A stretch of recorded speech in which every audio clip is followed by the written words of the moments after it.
Here we are, friends, wherever you're watching from, curled up in a quiet room in Manila, a night train in Europe, a kitchen in Lagos, or a small town in the American Midwest. Tell me in the comments where in the world you are. Settle in, slow your breathing, and let the story of a city between worlds carry you to rest. Imagine the coastline first.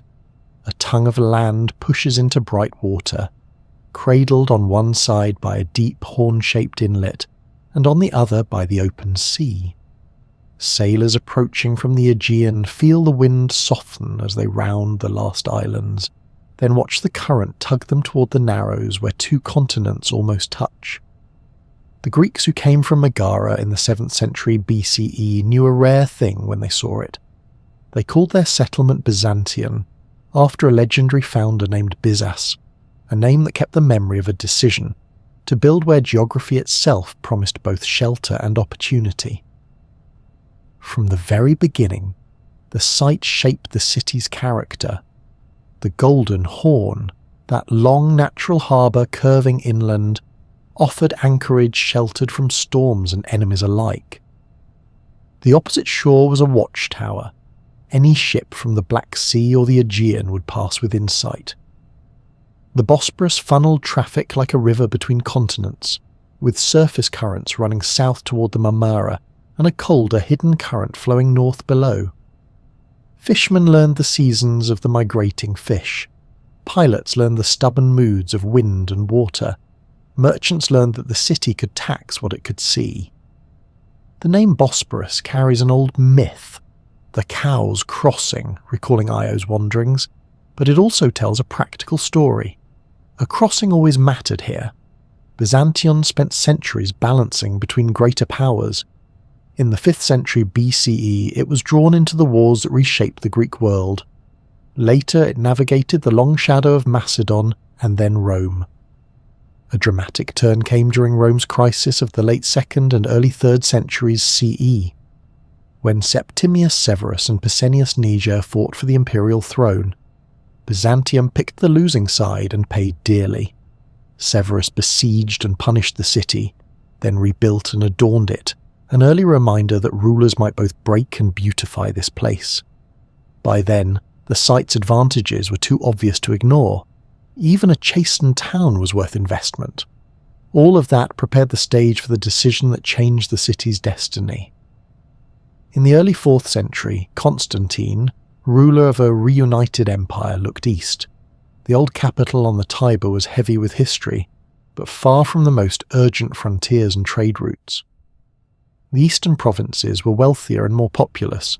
The Danube and Persian borders demanded attention. The sea lanes between the Black Sea and the Mediterranean pulsed with grain, timber, wax, furs, silk and ideas. Constantine chose Byzantium, expanded it vastly, and rededicated it in the spring of 330 CE as his new Rome.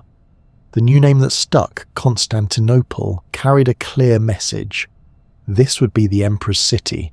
To walk its streets in the decades after refounding would be to feel the confidence of a plan.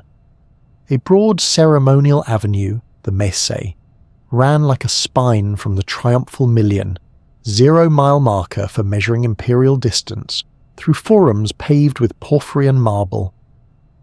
In the Forum of Constantine, a colossal column of reddish stone lifted a statue of the emperor toward the sky, a bronze figure crowned, facing both seas. Around these public spaces the city organised itself. Markets where Greek, Latin, Syriac and later Armenian and Turkic tongues mingled. Workshops that hammered bronze and stitched silk.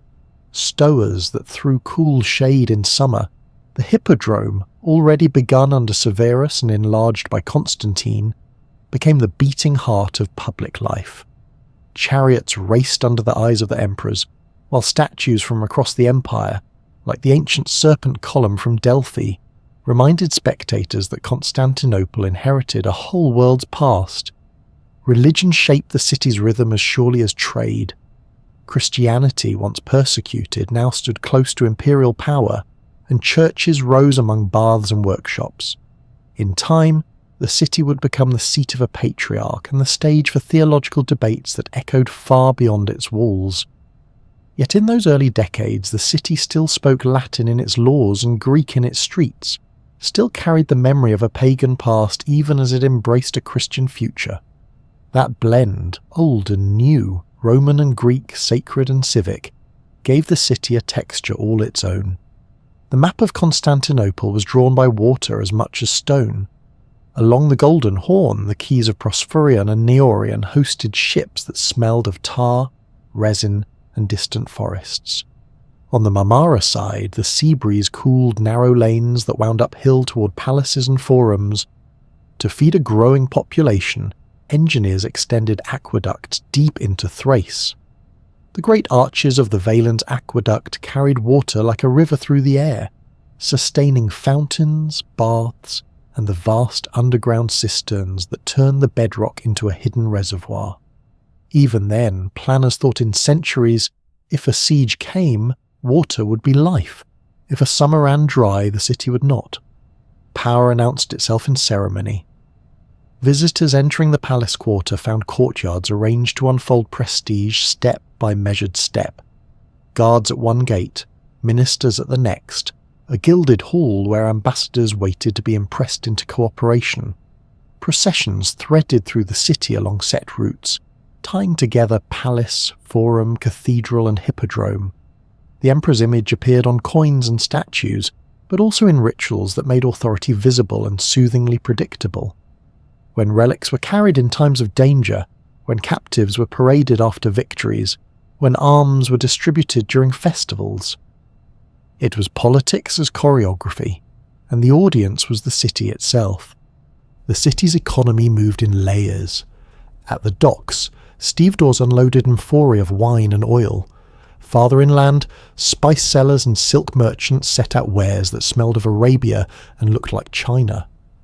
The state claimed its share through customs and market regulation, but profits flowed in many directions, to aristocratic estates, to monastic communities, to guilds that regulated crafts from leatherworking to bookmaking.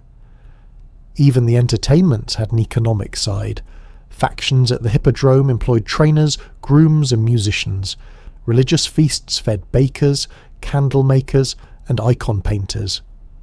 A great city is an ecosystem, and this one was fed by land and sea, by tax and trade, by pilgrim and envoy. Geography protected as much as it enriched. The Theodosian walls that would rise in the 5th century are often remembered for the sieges they thwarted, but their logic was already present in the land. A narrow isthmus to defend, sea walls guarding 2 flanks, the harbour chain across the Golden Horn ready to be raised in crisis. Even before those famous fortifications were complete, Constantinople's position forced any enemy to plan carefully, to reckon with mud and currents, with the problem of bringing enough supply to a place surrounded by water.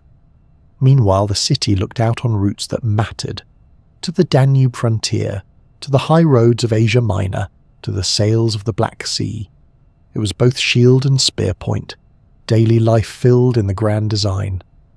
At dawn, fishermen hauled in nets sparkling with spray while bakers slid flat loaves into hot ovens. Scribes unrolled parchment and sharpened reed pens. Children chased each other past shop fronts where bronze lamps and terracotta jugs hung in tidy rows. Monks recited psalms behind cloister walls. Soldiers drilled on open ground outside the walls. Senators debated in marble halls cooled by breezes funneled through lattice screens. On feast days, the city felt like a single body breathing together. Bells, chants, cheers. And on ordinary days it felt like a tide pool, teeming and precise, each niche occupied by a trade, a family, a habit. Constantine's choice was not just to move a capital, it was to bind an empire to a hinge. From here, an emperor could march west or east, could receive embassies from Persia in the morning and Venice in the afternoon, could look north to the steppes and south to the desert ports.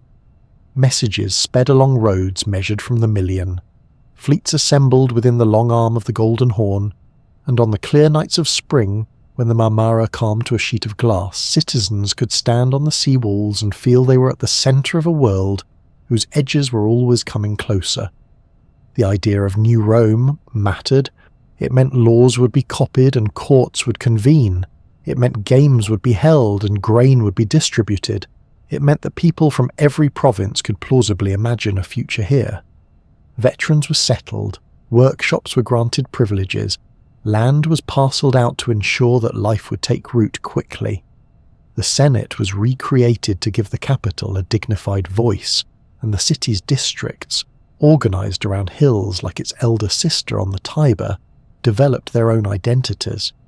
You could grow old here without ever leaving your neighbourhood, and still feel the pulse of the empire under your feet. Yet the city was never just Roman transplanted.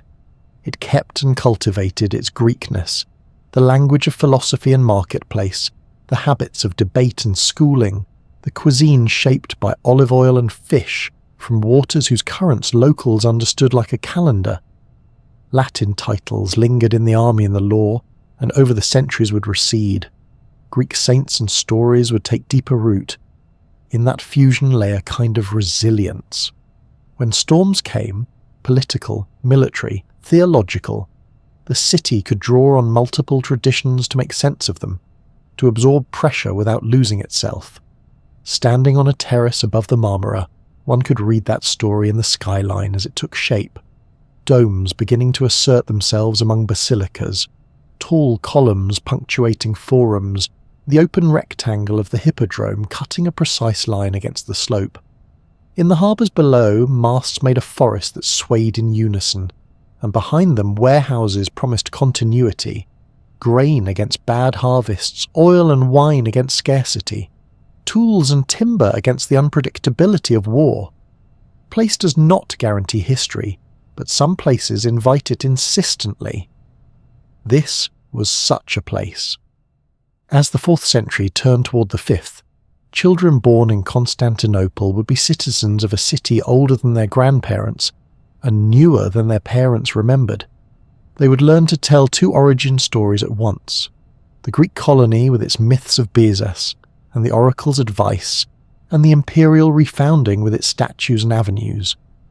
They would walk streets where Latin inscriptions shared space with Greek shop signs, where soldiers wore Roman kit while a preacher in a nearby church quoted the Septuagint. They would grow up thinking it natural that worlds should meet here, that a city could face 2 continents and belong to both, and always, around everything, the water. Ferries carrying workers across the Golden Horn before sunrise, grain ships anchoring in the roads, waiting their turn to unload, little skiffs cutting diagonals between bigger hulls, the distant flicker of beacons along the straits on winter nights. The sea made the city visible to itself, a mirror, a moat, a highway, a pantry. It brought strangers who became neighbours, and rumours that became news, and threats that became plans. A city between 2 seas is never only one thing. It is passage and destination, threshold and room, promise and demand. This, then, is how Constantinople began to be itself. By leaning into the advantages the land and water offered, by weaving Rome's institutions into a Greek urban fabric, by setting ceremonies on top of commerce, and commerce alongside prayer. It was not yet the fortress that would withstand century after century of siege, nor the diminished court that would later cling to memory and marble. It was a confident experiment made solid, measured in straight avenues and arched aqueducts, counted in shipments tallied at the docks and racetrack victories shouted down the Maze, anchored in the sense that to live here was to live where forces met and were shaped into something lasting. Begin with stone and intention. On the narrow neck of land where the city faces its foes, planners in the early 5th century laid out a defence not as a single barrier, but as a living system. Under the reign of Theodosius II, while the urban prefect Anthemius oversaw the city, crews of masons, quarrymen and carpenters raised the land walls in stages, embedding brick courses in limestone, binding them with strong mortar, and shaping the slope so missiles would glance rather than bite. When an earthquake in the year 447 toppled towers and cracked stretches of curtain, Citizens and Dems, the famed Blues and Greens, were marshalled alongside soldiers to repair the damage with astonishing speed, leaving inscriptions that still whisper of urgency and pride. In those lines of brick and stone you can read a philosophy. Do not trust a single line. Build redundancies. Bind architecture to community. Approach the city from the Thracian plain, and the system reveals itself piece by piece. First, the ditch, broad and deep with a counterscarp and a low breastwork, forces attackers to break formation, to build, to fill, to expose themselves. Across narrow bridges, removable in crisis, the ground rises to the outer work, the protichisma, a stout wall punctuated by towers and a walking path for defenders. Behind it, a level terrace, the peribolos, gives room to move reserves and wheel artillery. Then the inner wall, higher and thicker, with regular square or octagonal towers soaring above to command the field. The spacing of these towers is no accident. It ensures overlapping fields of fire and sight. It lets a garrison on one tower aid its neighbours with arrows, stones, and later, handheld artillery. From moat to inner crest, defenders can step backward in good order if pressed, countercharge through sally ports when opportunity appears, and use the peribolos as a killing ground if an enemy gains the outer parapet. Walk along the crest and the details multiply. Parapets with crenels protect archers and slingers. Stairways tucked into the thickness of the wall lead to fighting platforms. Posterns, small and easily barred, open to the fields for sudden sorties. Gatehouses are not simple holes but suites of rooms, with bent passages and multiple doors designed to confuse momentum and deny a clean rush. Some gates serve ceremony as much as war.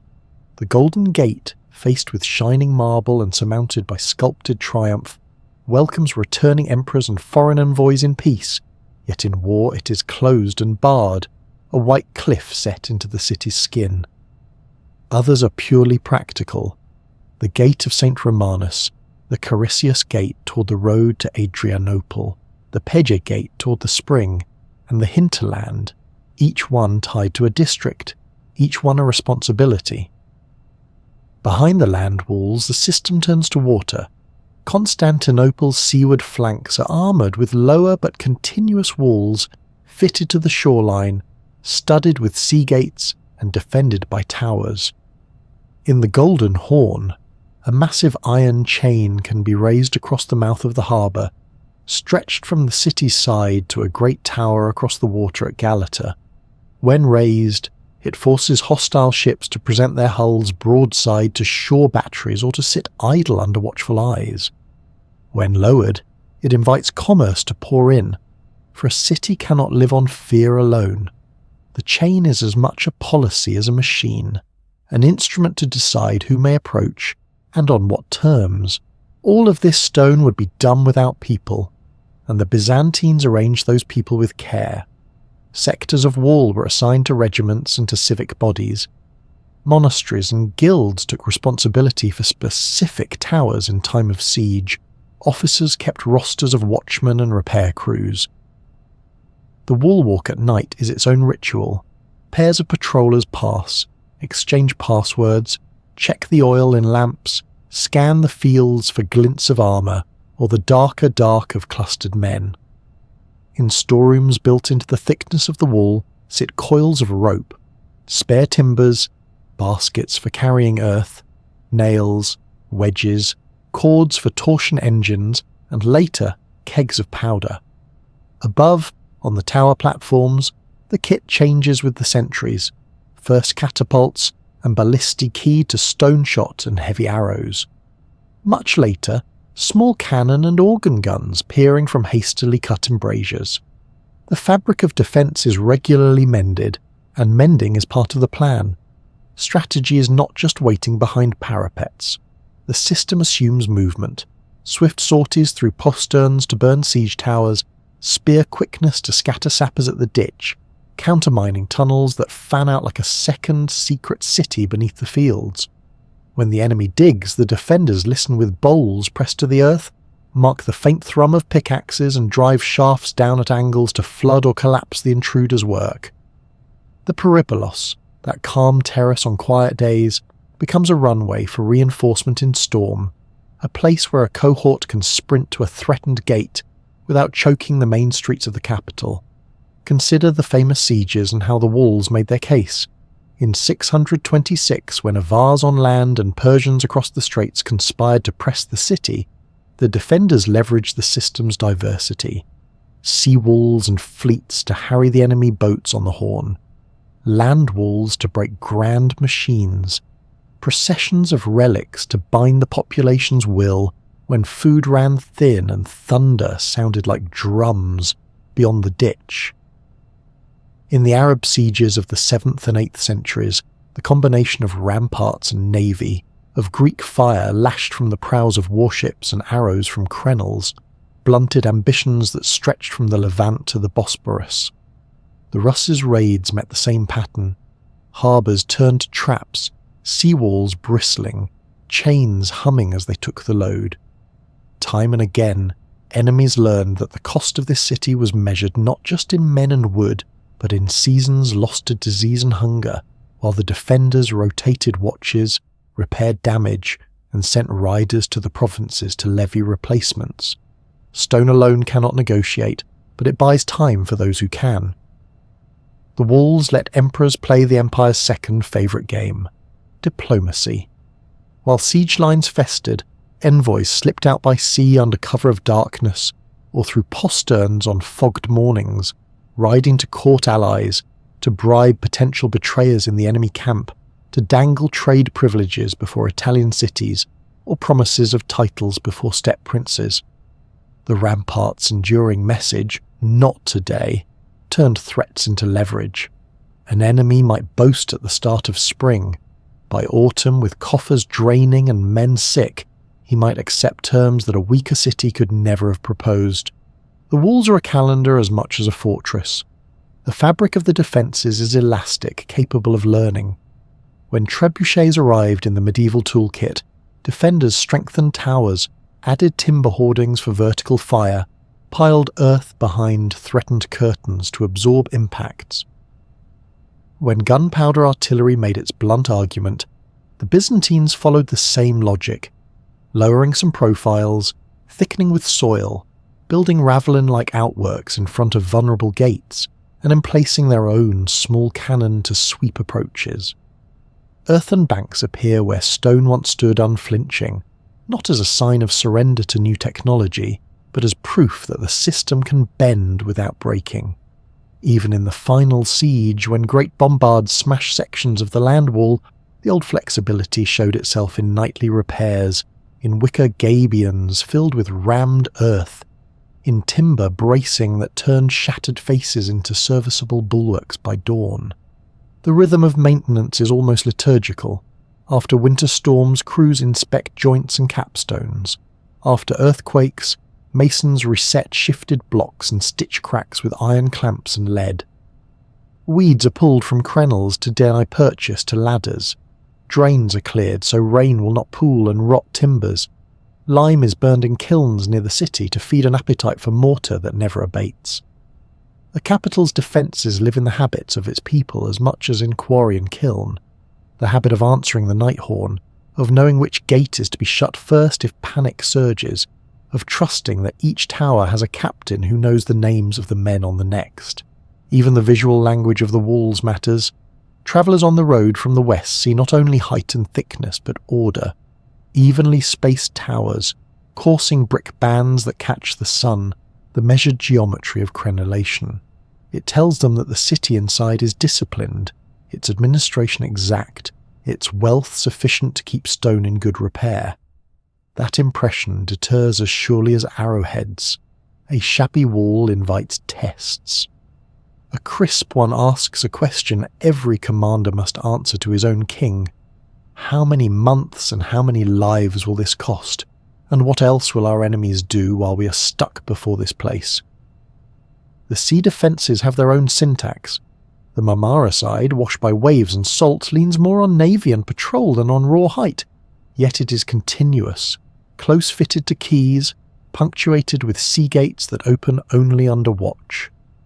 The Golden Horn side interacts with the harbour itself, shipyards, arsenals, boom piers, and with the chain whose massive links rest on cribwork and drums, winched by crews who train all year. In times of alarm, fires blaze on headlands to coordinate movements, war galleys idle under the shadow of towers, oarsmen listening for the signal to surge into the narrows where an enemy, checked by iron, is suddenly a target rather than a hunter. Stretch your view beyond the immediate circuit and you see that the walls are not alone in the landscape.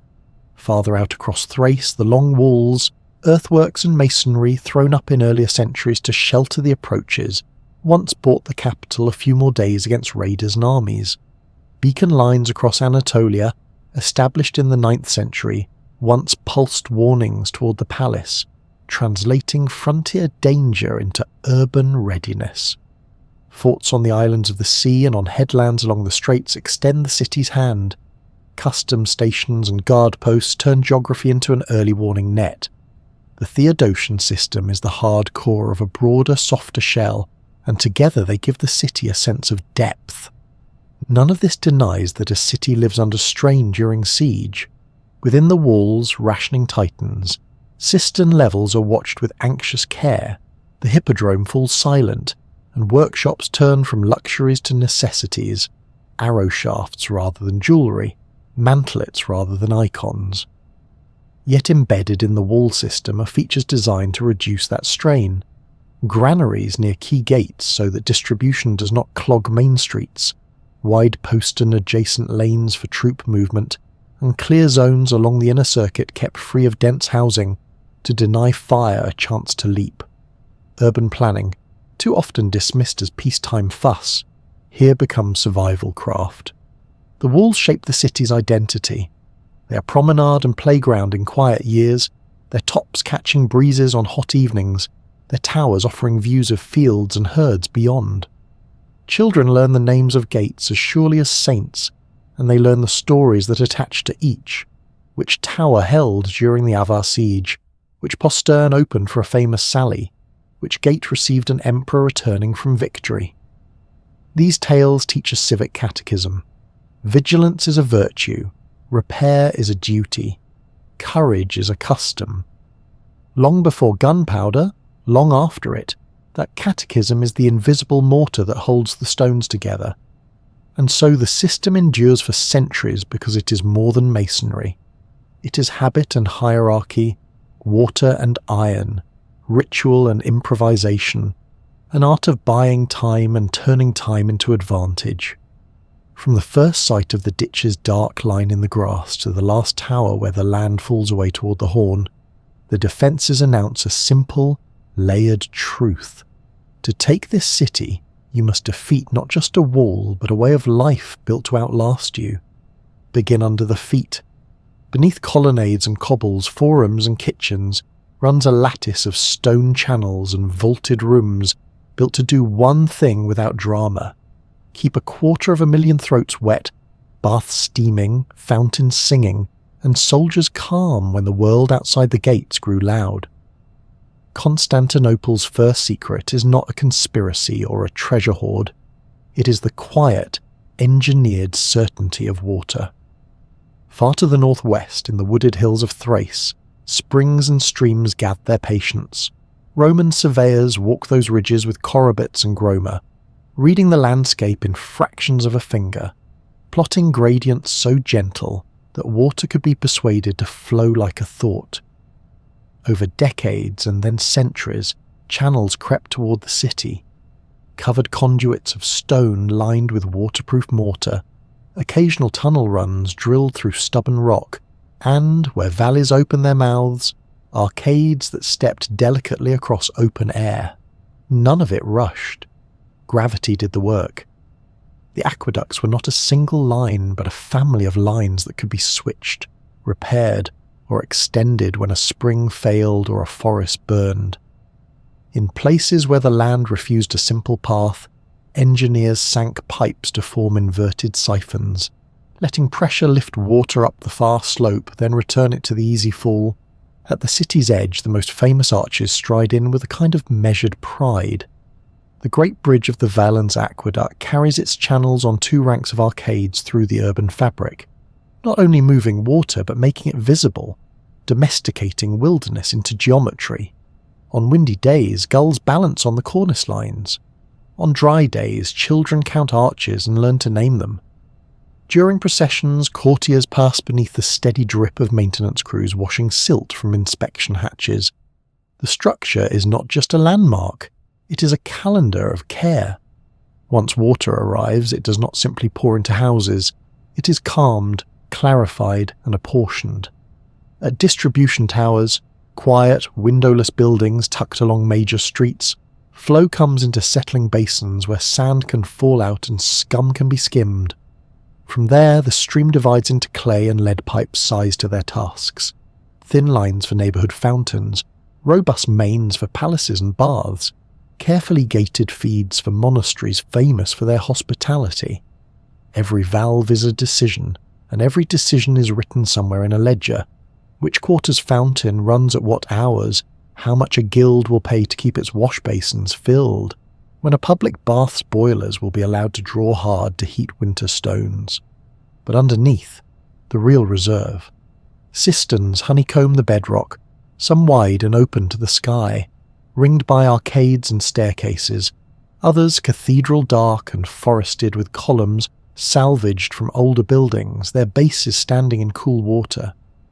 Brick vaults rest on these columns with a confidence half mathematics, half faith in mortar. The inner surfaces are sealed with reddish waterproof plaster.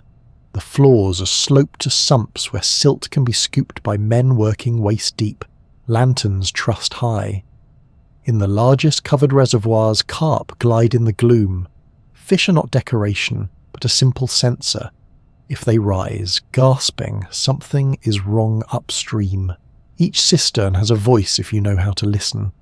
The open-air pools, those broad rectangles tucked behind walls in the city's western quarters, speak in summer of evaporation and in winter of the clean slap of rain. People living along their rims learn to read the floating scum lines after a storm and the chalk marks masons leave to show the last maintenance drawdown. The sunken cisterns murmur differently, a slow drip, drip, drip that tells of condensation on cold brick. The subtle echo you get when you stamp your heel on a paving stone above a vault. The sudden rush when a sluice is loosened and a conduit takes a long drink. Inscriptions on columns, graffiti from board guards, masons' marks, a scratched cross, turn those underground halls into diaries. Water shapes daily life block by block. At dawn, women come to neighbourhood fountains with copper or clay vessels, catching up on gossip while the stream runs. Children splash in the overflow troughs. A monk from the nearby hospice claims the small tap set aside by decree for the sick. A few streets away, a dyer tests a vat with his fingers, cursing cheerfully when his apprentice mistakes the valve and chokes the flow.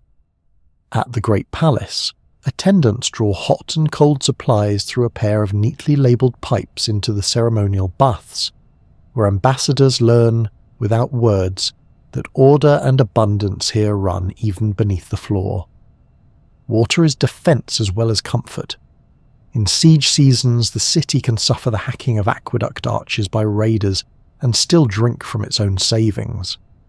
The underground reservoirs become strategic stores, their levels checked each morning and evening by officials who pace the perimeter with wax tablets, noting the fall of a finger's width or the rise after a rare rain. Gates on distribution towers ratchet tighter. Fountains adopt hours. Baths drop first their luxuries, perfumed steams, then their temperature. Bakers get priority because bread without water is dust, and soldiers get priority because panic without water is wildfire. Commanders sleep better knowing that cisterns, not hope, stand between the population and thirst. Maintenance is a vocation. There are men in the city who can smell a leak from the tang of wet mortar in a side street, who know the precise hollow change in a wall sound when water pressure behind it is wrong. Their toolkits are simple: iron hooks, oak wedges, lime, trowels, rope, chestnut scaffolding, but their craft is exact. At regular intervals, crews close a cistern, drain it through its lowest outlet, and descend with lamps to scrape walls, repair seams, and lift settled mud by the basket. They go in teams, one to work, one to watch for fumes, one to stand at the rope and shout if silence falls. At the end, someone inscribes the date of cleaning on a column drum because memory should not trust itself in emergencies. Hydraulic thinking shapes the city's architecture above ground too. Streets are pitched to carry runoff towards storm drains. Thresholds are raised just enough to keep shop floors dry in unexpected cloudbursts. Some alleys conceal inspection covers, stone slabs with finger notches, so a warden can kneel, lift and peer into the slow controlled movement beneath. Houses with wells in their courtyards do not draw from the same supply as a hospital's kitchen, and both differ from the supply that feeds a bathhouse's hypocaust. This isolation is deliberate. Contamination in one network should not cancel the work of 100 good decisions elsewhere. The religious life of the city drinks from these same systems both literally and metaphorically.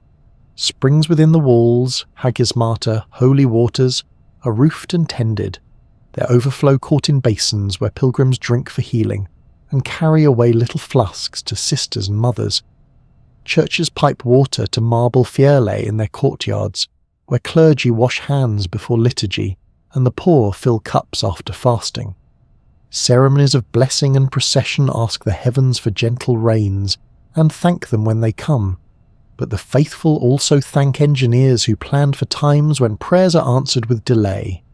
Fire is every dense city's old enemy. Water is the answer waiting in brick. When a spark jumps from a brazier to a curtain, neighbours run not toward the nearest aqueduct arch, which might be hours distant, but to the nearest cistern vent or fountain basin.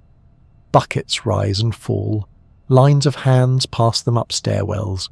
Watchmen pry up paving stones to tap emergency standpipes and flood a lane before flame can cross it.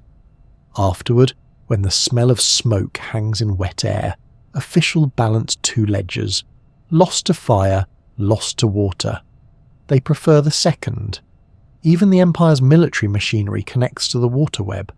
At boatyards along the Golden Horn, a steady supply keeps cauldrons boiling for pitch and planks soaking before they bend into ribs. Mills on the city's outskirts turn with steady flow during low winds, grinding grain into meal when the army marches and the weather refuses to help. Hospitals for veterans and poor, the xenodokia that give Constantinople its moral spine, depend on reliable taps to wash wounds and linen alike. Logistics is not a heroic word, but it is the true lineage of every triumphal inscription. Over time, water teaches humility to rulers.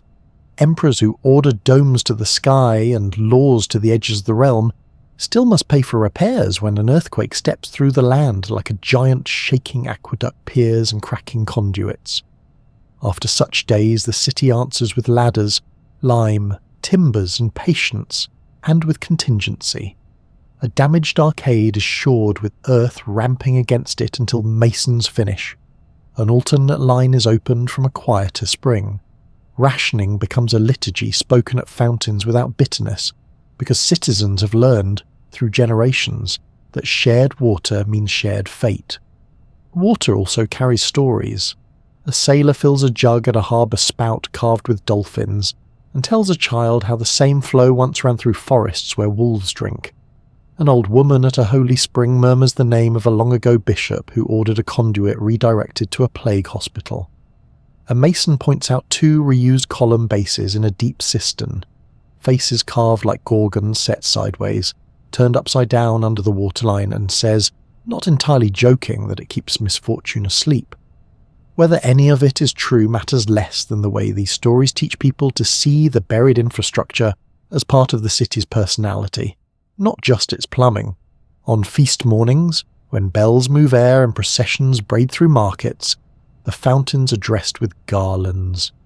On drought afternoons, when leaves hang still and the sky's the colour of copper, people congregate in shaded squares where the spray from a spout cools everything within a few steps. Children know where the pavements sweat after a day of heat. the seams above deeper vaults, so they play there, chalk dust turning to paste under their feet. In winter, ice filigrees the lips of public basins, and wardens break it with careful blows so pipes behind will not burst. Each season teaches a different grammar for the same sentences. If you could peel the city like an onion, you would find water logic at every layer. The palace's private supply doubles back on itself so no single valve can starve a courtyard. A monastery keeps a separate tank for mixing mortar because the lime prefers a certain clarity. A baker has secured, by favour, a small branch line with a gate key that fits only his valve. Beneath a gatehouse on the land walls, a cistern is reserved for garrison use and kept full even when others run low. Mapping these decisions would read like a social history. Who holds influence? Whose work matters first in a crisis? Which districts have learned to live with a little less in exchange for safer nights or cleaner streets? None of this is glamorous. That is its strength. Empires often announce themselves with spectacle, but they persist through routines. The aqueduct keeper who walks the line beyond the city, tapping stone with a rod to hear if the sound has changed. The boy who learns to grease a bronze valve so it will turn freely on the day everyone needs it. The nun who keeps the keys for the hospice cistern and does not misplace them. These are the city's unnoticed heroes. Their reward is simple. When a drought passes and the fountains do not run dry, nobody panics. When a siege lifts and the baths steam again, everyone pretends that was inevitable. At night, when the market's empty and the Misi exhales its dust, you can stand over a street vent and hear a trickle in the darkness below. The sound is older than the shouting of the day, and steadier than the arguments of senators. It is the sound of a capital saving itself in advance, of a civilization teaching its children that foresight is sweeter than victory hymns. Over stone and under stone, down steps into brick forests and up ladders to wind-scoured arches, the same lesson repeats: make the invisible strong, and the visible will endure. Begin with a doorway of bronze. On the city's great ceremonial axis, a gate called the Chalk opens from public squares into a world of courtyards, halls, gardens, chapels, corridors and stairways. The Great Palace, a city within the city. Guards in bright boots and gilded belts stand at attention beneath reliefs. Eunuch officials with ivory tablets in their hands move like metronomes, marking time for an institution that measures its days in ritual as carefully as merchants weigh gold. Passing inside is to step into an architecture of power that tells visitors, without needing to say it, that order here is not improvised.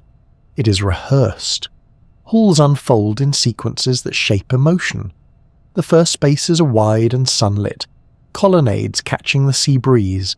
Deeper in, vestibules lower their voices and floors grow softer with carpets. At the core, reception rooms blaze with gold tesserae and polished porphyry, their surfaces stitched with tendrils, crosses and imperial monograms.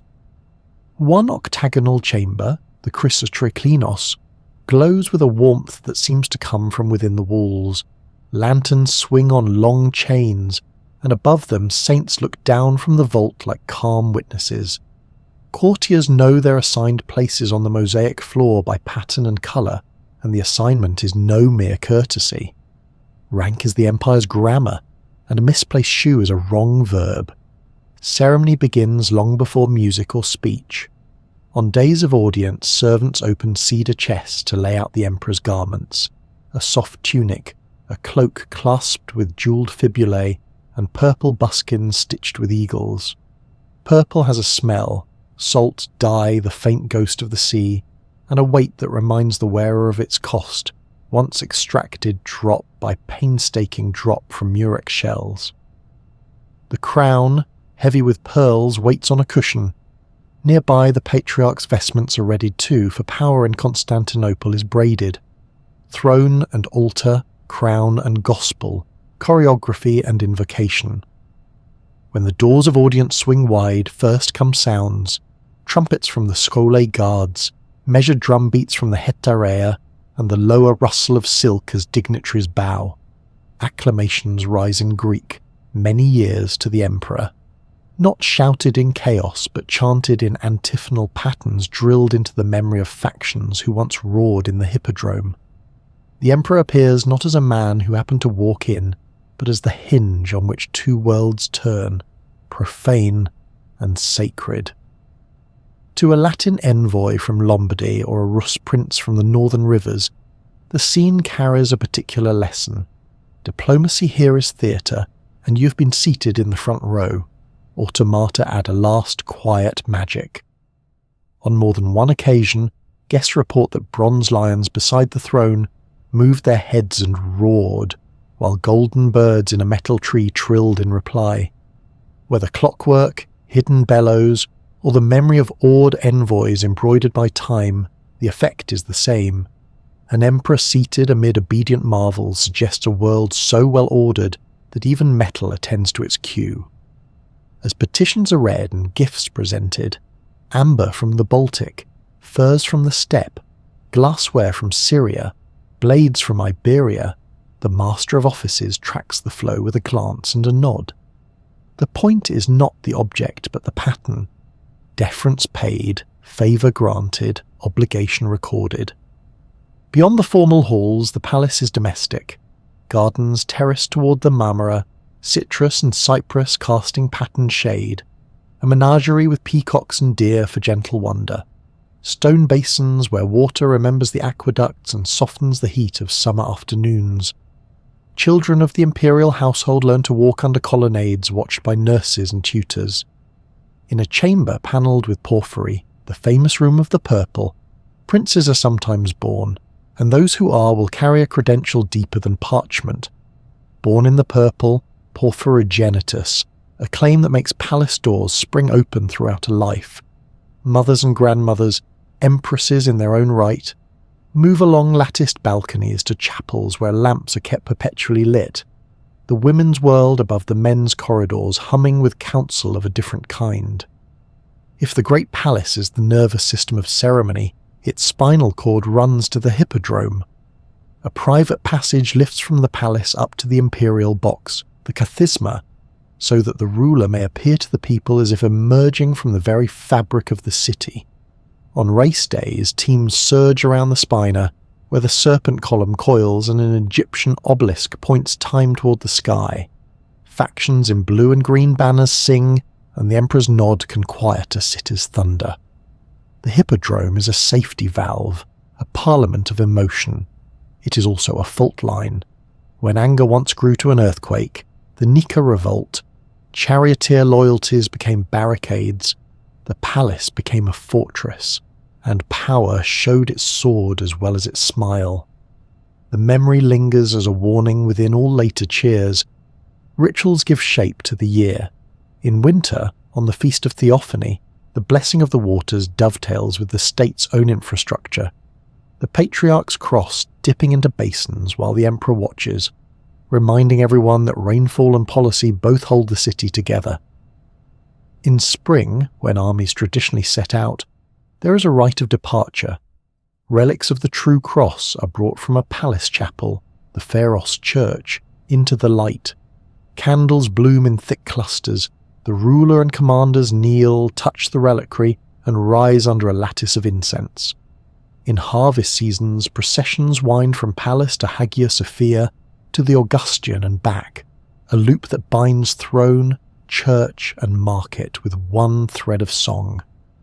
The Book of Ceremonies, compiled and amended over generations, prescribes these movements like a score, noting who stands where, which hymn follows which, when a door opens and when it must not. Titles and dress reinforce the script. A magistros wears a certain belt and is permitted a certain nearness. A patrikios has his own cloak and a particular word in the acclamations. A protospatherios may carry a sword within certain halls and nowhere else. Eunuchs occupy powerful stations, the prepositos overseeing inner chambers, the parakoimomenos controlling access at night, precisely because their lives are bound to the palace and not to dynastic ambition. Bureaucratic heads called logothetai steer finance, the post, the army's pay, foreign letters. They are not ornaments, however golden their shoes. Rank is a means of channeling talent while protecting the throne from it. Religion is not background music. Coronations take place under the great dome of Hagia Sophia. The emperor stands before the altar, the patriarch anoints his brow and places the crown. Choirs answer with polychronia, and acclamations ripple down into the nave. Back in the palace, the newly crowned processes through halls hung with fresh greenery, and stands at the Chrysotriklinos to receive homage, a rehearsal of the compact just made. God's blessing, the church's sanction, the people's voice, the army's fidelity, the emperor's promise. When doctrine is contested, the long storms of iconoclasm or later theological quarrels, the chalk gate's own icon becomes a barometer. Removed, restored, veiled, displayed. The bronze doors are a pair of eyelids by which the palace signals its stance to the whole city. Diplomacy is an art taught by rooms. A northern prince is received in the Magnora, long and high to stretch his sense of distance. An emissary from a caliph walks through gardens where water speaks a soothing language his desert understands. A Venetian finds himself in a hall whose marble inlays mirror patterns from his own lagoon's palaces, a careful flattery of familiarity, even as he's made to stand 2 steps lower than a Genoese. Marriages are arranged within these walls that will move borders more quietly than armies do. Silk bolts leave the palace's guarded workshops for distant rulers who will wear them and find themselves bound, thread by thread, to Roman friendship. When words fail, numbers speak, tribute counted, customs remitted, privileges sealed with a golden bull, the symbol impressed in wax and then in memory. Even documents are staged. Edicts emerge through ceremony as much as through ink. A new tax is announced, not by a whisper, but by a public reading in a courtyard where banners reassure and guards steady nervous men into consent. A pardon is delivered in the presence of icons and choristers, so that mercy feels like a holiday and not a concession. A general's triumph, when he deserves one, roots over the million and under arches, through the chalk, up the stairs toward the throne, where he kneels and rises and sees in a single turn the limits of military glory inside a city that promises a longer kind of fame. To have one's name woven into liturgies of state. Food has its own pageant. Banquets in the triclinos of the 19 couches seat men by rank, in a choreography of dishes and time. Fish follows fowl, fruits appear on silver, wine flows in measured cups, and between courses musicians and acrobats step onto patterned floors. But the point is not indulgence. The point is a visible economy of gifts. A guest receives a plate and with it a calculation. He is worth this much attention today. Tomorrow, a different hall, a different menu, a different reminder that favour and responsibility weigh the same on the imperial scales. The Great Palace is not a single building but an organism that renews itself. After earthquakes, masons repin marble revetments and reset capitals. After fires, timbers are replaced and roofs re-leaded. After political storms, wings are repurposed, one hall demoted to storage, another promoted to council chamber, without disturbing the spine. New churches rise within the precinct, the Nea Ecclesia under a reforming emperor for instance, while older spaces like the Daphne Palace keep their echoing prestige. On the seaward edge, the Bucolion terraces down toward a small private harbour, where imperial barges bob, ready to slip out for a breeze-cooled passage along the city's skirts. The palace breathes through these openings. Power enjoys the view, and the view learns the face of power. Contingency lives behind the choreography. Secret stairways connect halls in case a reception turns suddenly dangerous. Armories tucked into the thickness of walls can arm 100 men without anyone in the courtyard noticing. Chapels stand ready for midnight services called on short warning, when a battle's outcome must be answered with either grief or thanksgiving. A city of ceremony is also a city of nerves, and the most accomplished courtiers read the day's truth in whispers that never reach the marble. For all its lustre, the palace is not immune to loss. When the Latin Crusaders diverted into greed and tore into the city in 1204, these very halls suffered, mosaics pried up, relics carried away, bronzes melted, a garden's quiet broken by hooves. Later emperors, returned to their capital, preferred to live more often in the Blachernay quarter near the land walls, leaving the great palace a little dimmer, its echoes longer. But the script survived, copied, amended, revived. Processions still found their roots, the chalk still opened and closed, the hippodrome still answered a gesture with a wave of sound. A civilization's memory can dwell in a way of walking through space. In quieter hours, after audience and acclamation, the palace thins to footsteps and lamp smoke. A steward locks the cupboards where crowns have slept. A chamberlain checks the bolts on doors whose hinges have known the hands of 4 generations. A monk in a palace chapel finishes a psalm and pulls the chain of a lamp to lower the flame. Outside, the sea pads against the Bucolion quay. Inside, a scribe sands a line of fresh ink on a decree whose force will be ritual tomorrow. The architecture rests, but its instructions do not. They are learned again each day by the people who keep them. The doorkeeper who knows which threshold a patriarch will cross and which he will not. The singer who holds the pitch that keeps a procession together. The young page who remembers where to place a foot on the mosaic, so that what should happen will. Power here is not only command, it is rehearsal, memory, and the gentle tyranny of form. Begin with a sound before you see anything at all. The soft, steady chorus of feet on polished stone as candles are trimmed, and lamps are lowered from chains, the bell-like clink of metal on metal when a censer lid meets its bowl, the far-off hum of a choir testing a single pitch. Then the doors open from a dark narthex into a space so tall that breath seems to pause to look upward. A light appears to be floating, daylight sifted through 40 windows at the dome's base, turning the curve of the ceiling into a ring of pale flame.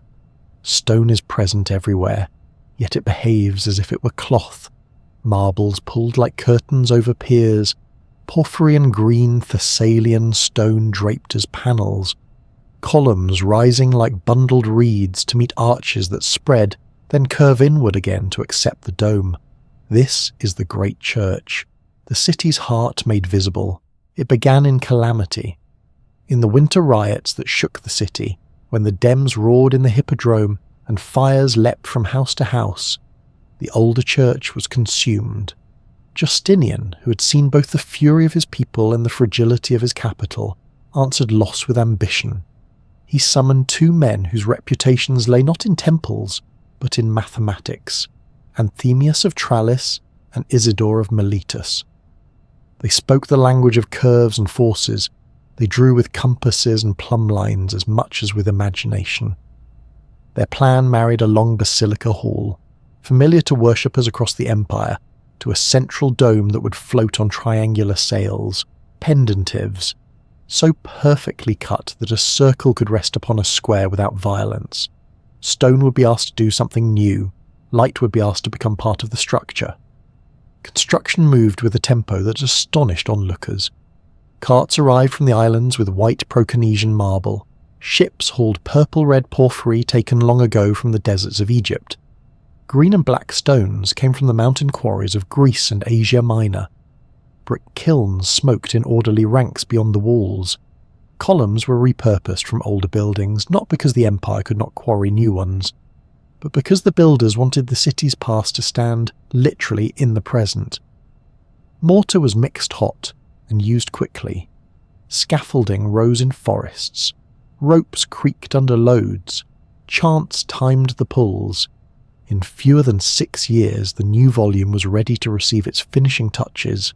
Gold glass tesserae set in angles that would catch and scatter light, making walls breathe even on cloudy days. Step into the nave and the plan unwraps itself. A broad rectangle runs east-west, flanked by 2 aisles and flared by half-domes to north and south. Exedrae, shallow half-round bays, open like petals around the central square. Above the aisles, galleries run as long balconies. where on feast days the city's women stand under windows glazed with thin slices of alabaster. The floor is a sea of stone discs and swirls, purple and green and cream, fitted so their veins mirror each other like folded fabric opened flat. Near the centre lies a cluster of roundels known by later generations as the Omphalion, a place where processions pause and emperors take their stations. The ambo, the preacher's platform, once stood not near a wall but out in the middle, reachable by steps so that the word was proclaimed from the city's centre rather than a corner. Look up again. The dome seems shallower than a perfect half-sphere, a decision made for grace as much as for structure. Its base sits on the pendentive so cleanly that one might imagine the dome has always belonged to the space beneath. Light enters through the continuous rim of windows, the frames slim enough that from a distance they read as pure air. The effect is not theatrical surprise but steady persuasion. Gravity is not abolished, only taught to serve a different end. When an earthquake cracked the first dome within a generation, Isidore's nephew rebuilt it with a slightly steeper profile and stronger ribs, teaching the building to ride the land's slow motions without surrendering its serenity.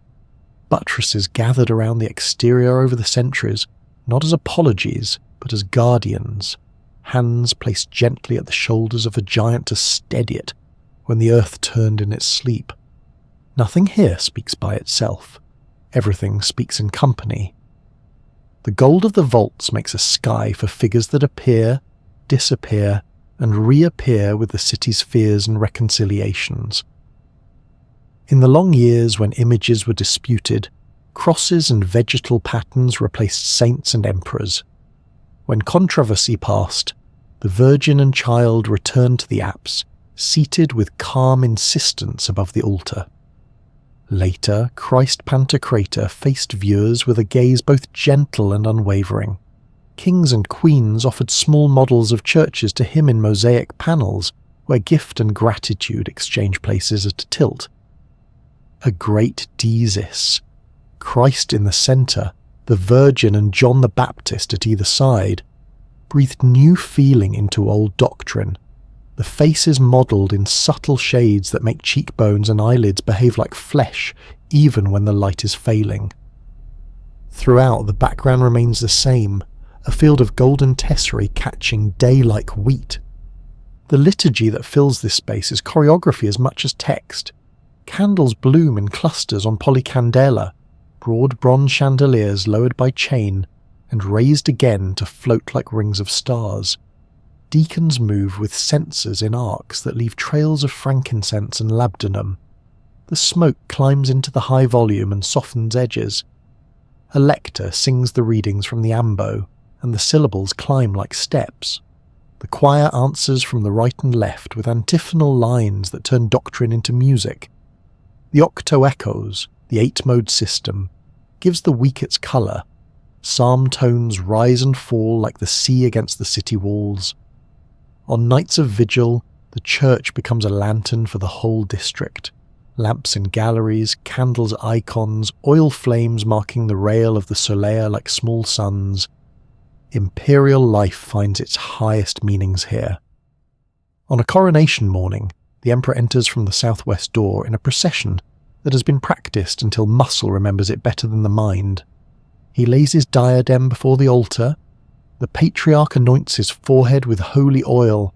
The crown is lifted and set. Acclamations roll back from marble to mosaic, and the man at the centre of the noise looks very small until the ritual enlarges him again. On a day of victory, trophies are set down near the ambo and prayers of thanksgiving sung. On a day of defeat, relics are brought out from their cases and carried slowly around the nave, the low chant asking for steadiness, not spectacle. When plague visits the city, the great church is where the sick are named aloud, and the dead are counted by a voice that does not break. Administration hides inside devotion. The great church is a city of workers, priests, deacons, subdeacons, readers, acolytes, doorkeepers who know every hinge by sound, and the domestics who trim wicks, polish plates, mend covers, wash linens, and lay out vessels on credence tables whose wood smells of beeswax and age. The skeuophylax, keeper of the vessels, knows what each cupboard holds and what each object has seen, chalices that have spent a night in a palace treasury against a moment of need, a pattern dented in panic during a stampede and straightened secretly afterward. Accounts are kept for oil and wax, incense and wine. Timings are tracked for the flow of water that feeds the font and the cleaning cisterns beneath. The building's stillness on a weekday afternoon is a miracle of coordination. The surrounding square, the Augustion, works as a porch to the interior. Shops under colonnades sell everything from small oil lamps to cheap icons. The Senate House and the Law Court stand nearby, reminding everyone that justice and worship are neighbours. Pilgrims collect at the outer narthex long before services begin, some to gape, some to pray, some to rest in the shade.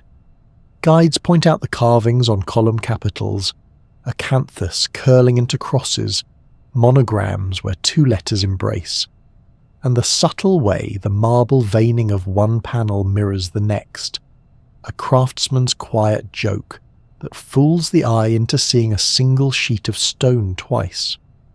When rain begins, the broad eaves spill sheets of water away from the doors. When snow falls, the domes wear white caps and the city exclaims, as if the church had changed its vestments. On certain nights the acoustics declare their own theology. A single note struck by a tuning fork blooms into a long after sound that lingers like memory. Singers learn to leave space for the echo to speak, turning plainchant into a duet with the building itself. Readers of letters and decrees slow their pace because words here are not simply heard. They arrive and then, returning from the vaults, arrive again. Children in the galleries test whispers and giggles against the air and discover that laughter, like prayer, is multiplied by the geometry. In times of danger, the great church anchors more than hope. When the aqueducts are shaken, its cisterns still hold clean water for the clergy and the crowds that pour in after tremors. When the markets empty in fear, the nave fills with distribution. Bread in measured pieces, oil in small flasks, the very visibility of fairness damping panic. When the army needs pay and the treasury is thin, valuables from the church may be pledged or melted, an act recorded with tears and signatures, the understanding being simple and hard. A building that teaches charity must practice it when walls are threatened. When the danger passes, gifts flow back, some from rulers who kept their promises, some from merchants whose ships returned safely, some from women who vowed a gold ring if a child's fever broke. Learning hides in corners. In a gallery room, a scribe copies homilies on parchment smooth as river stones, while an assistant mixes ink from soot and gum. In a side chapel, a boy practices reading in a whisper, stumbling on the names of the prophets. A deacon shows a novice how to swing a censer so that ash does not fall on the carpet, and the novice repeats the motion until it becomes part of his shoulder. Women from a guild that provides shrouds for the poor sit near a window stitching linen with small, regular motions, the cloth cooling their laps in summer. Stories of saints are told to children in the shade of a column, whose base is a reused capital set upside down, and the humour of that fact makes the lesson stick. The world is full of salvage and purpose. Not everything is marble and gold.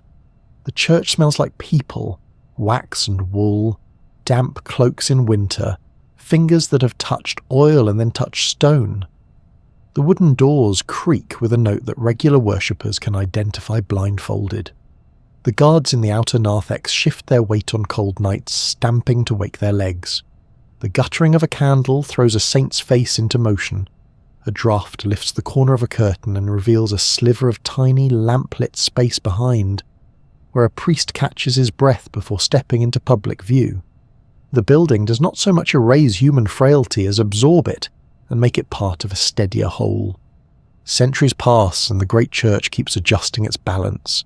Cracks are stitched with iron, cramps poured over with lead. Ribs are strengthened in the vault. A buttress shouldered onto a flank takes a little of the dome's load, and in exchange steals a little view from a narrow street. Mosaics dulled by smoke are cleaned with bread, water, and patience. Others are covered on orders from men who fear images, and uncovered on orders from those who trust them. The gold behind surviving because plaster clung to it lightly. New lamps appear, old lamps are patched. Metal fatigues and is hammered back to shape.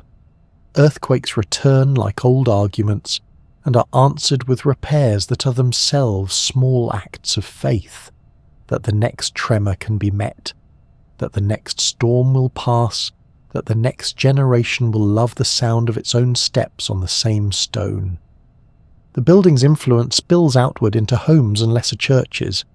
A parish priest chooses a cadence he heard once under the great dome and finds his congregation sighing with recognition. A mason on a small job arranges his marble panels so their veins mirror, because he remembers that the big church did it and looked calm. A bride pauses at the threshold of a neighbourhood chapel and touches the lintel twice, the way her mother taught her at Hagia Sophia on a day of vigil. When the patriarch issues letters to distant bishops, the seal carries the city's sense of itself as a keeper of balance, and everyone reading it hears, somewhere in mind's ear, the long, clean note that begins the liturgy here.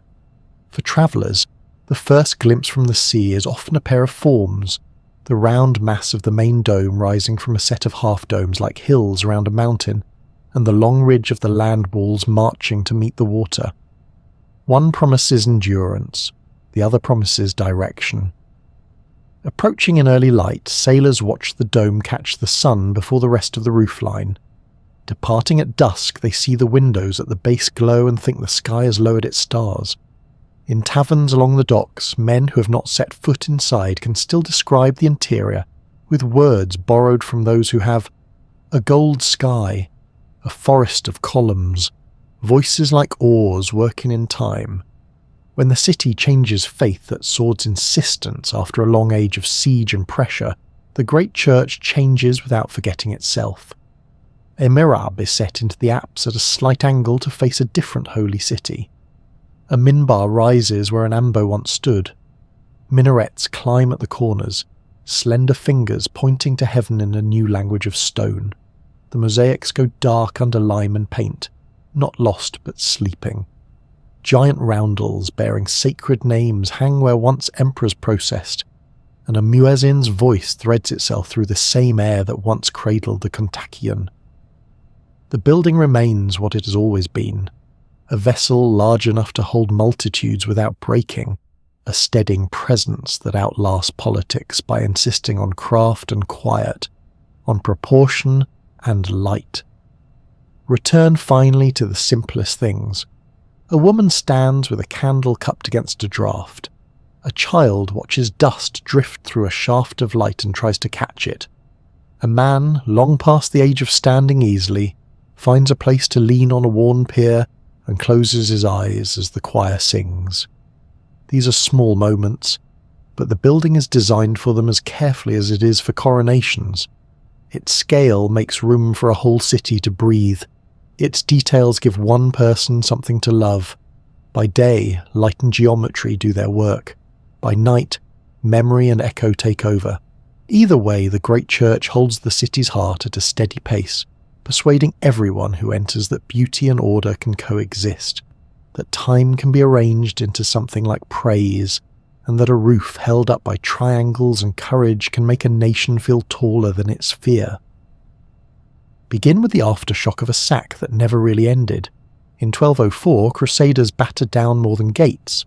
They smashed reliquaries, pried gold from altar fronts, melted bronzes, stripped lead from roofs, and carried away the city's confidence in wagon loads. The Latin Empire planted on the Bosporus tried to make a crown fit a wounded skull. Meanwhile, Greek successor states, Nicaea in Western Asia Minor, Epirus in the west, Trebizond on the Black Sea, gathered refugees, books and willpower. Constantinople survived as a memory more than a metropolis. Its population dropped. Palaces gaped like teeth broken from a smile. Whole neighbourhoods became orchards and goat patches where mansions had stood. Yet even in ruin, the city kept its grammar.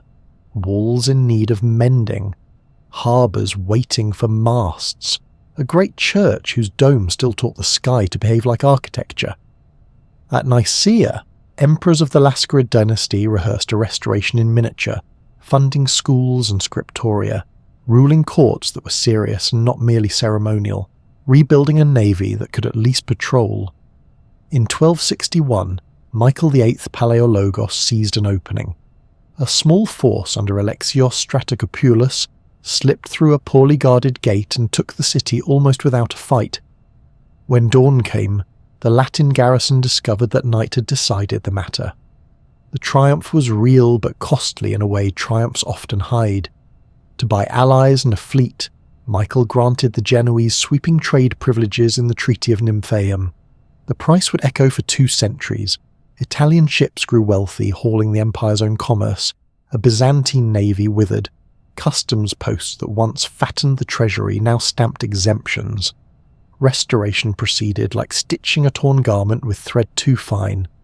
Hagia Sophia's wounds were bound, mosaics reset, roofs releaded, while quarter after quarter waited its turn and often never got it. Monasteries took on civic roles as landlords, soup kitchens and schools, but their tax exemptions thinned the state's revenue.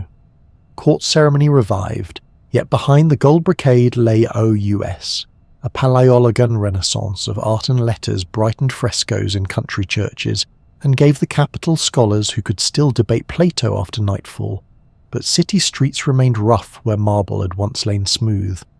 By the early 14th century, the empire's map looked like lace. Threads across the sea to islands and ports, holes where provinces had been. Civil strife consumed what enemies spared. Andronikos II, pious and frugal, cut the expensive navy and watched pirates and Italians do what warships once had. Later, he fell into a grinding conflict with his grandson Andronikos III. The city took sides, and sides took taxes. When the younger Andronikos won, reform followed, but too late to stop the next fracture. After his death, a regency stood against John VI Kantakouzenos. Both camps hired Turkish auxiliaries from across the straits. The bargain brought quick cavalry and long trouble. In 1354, an earthquake tore Gallipoli's walls. Ottoman troops under Suleiman Pasha walked in and did not leave. With one tremor and one march, Asia crossed to Europe and learned the roads by heart. From there, the horizon darkened step by step. The Ottomans moved like water, finding low ground. First Thrace, then the Maritsa Valley, then the cities that anchored roots: Didimoticho, Ceres, Philippopolis. In 1361 or thereabout, Adrianople fell and began its transformation into Edirne, an Ottoman capital closer to the city that was the prize. Vassalage crept across the Balkans. At the Maritsa in 1371 and Kosovo in 1389, coalitions of Serbian and allied lords broke. The shock waves carried treaties and tribute in their wake. Bayezid I ringed Constantinople with fortresses, and in 1394 set a strangling siege that lasted, with pulses and pauses, for nearly 8 years. Manuel II, an emperor with a poet's patience, toured Western courts in person. Paris, London, collecting sympathy in small sums while the city watched its granaries carefully and its cisterns more carefully still. Fortune, as unpredictable as the Bosporus current under a north wind, shifted with a distant battle. In 1402, Timur's armies smashed Bayezid's at Ankara. The Sultan was captured. The besiegers melted away.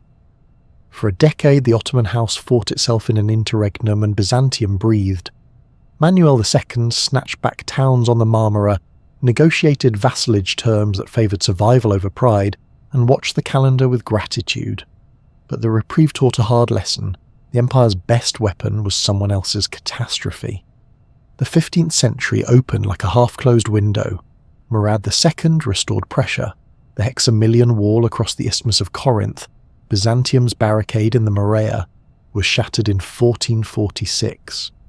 A crusade formed around the brilliance of John Hunyadi and the rhetoric of papal legates, only to break in 1444 at Varna, when strategy faltered and courage could not carry the day. 4 years later, Kosovo saw Hunyadi beaten again. Each failure narrowed Constantinople's options. Fewer allies, fewer ships that dared run a blockade, fewer reasons for distant princes to invest men and money in an aging legend on the straits. Inside the city, life shrank without ceasing to be itself.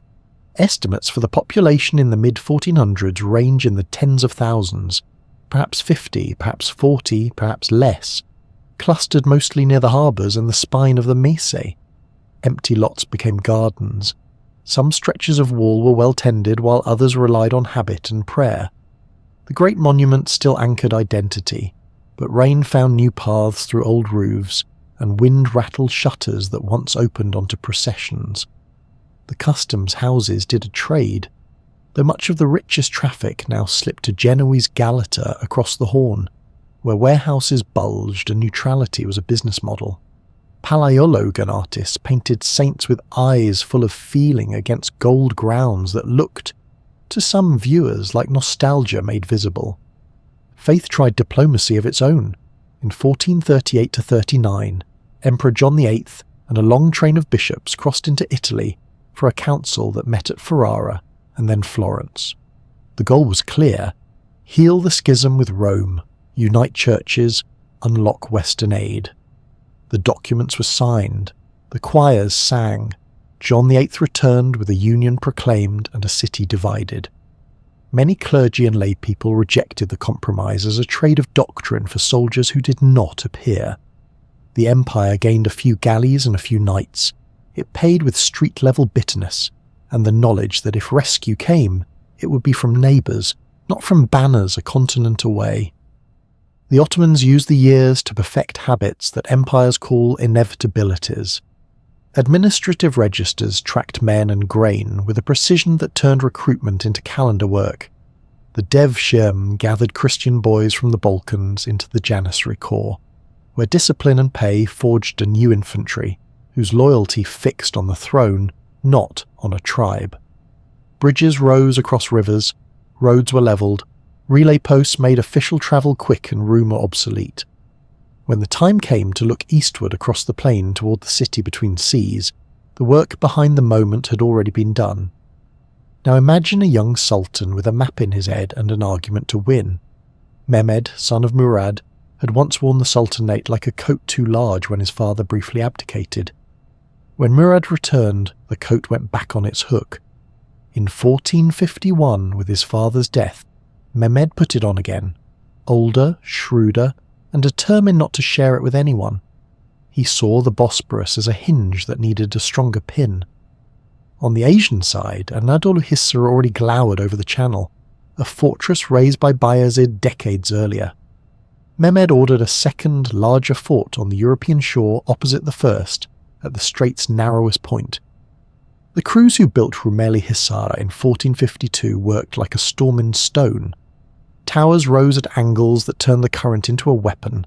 Walls knit cliff to cliff, a garrison drilled within before the mortar fully dried.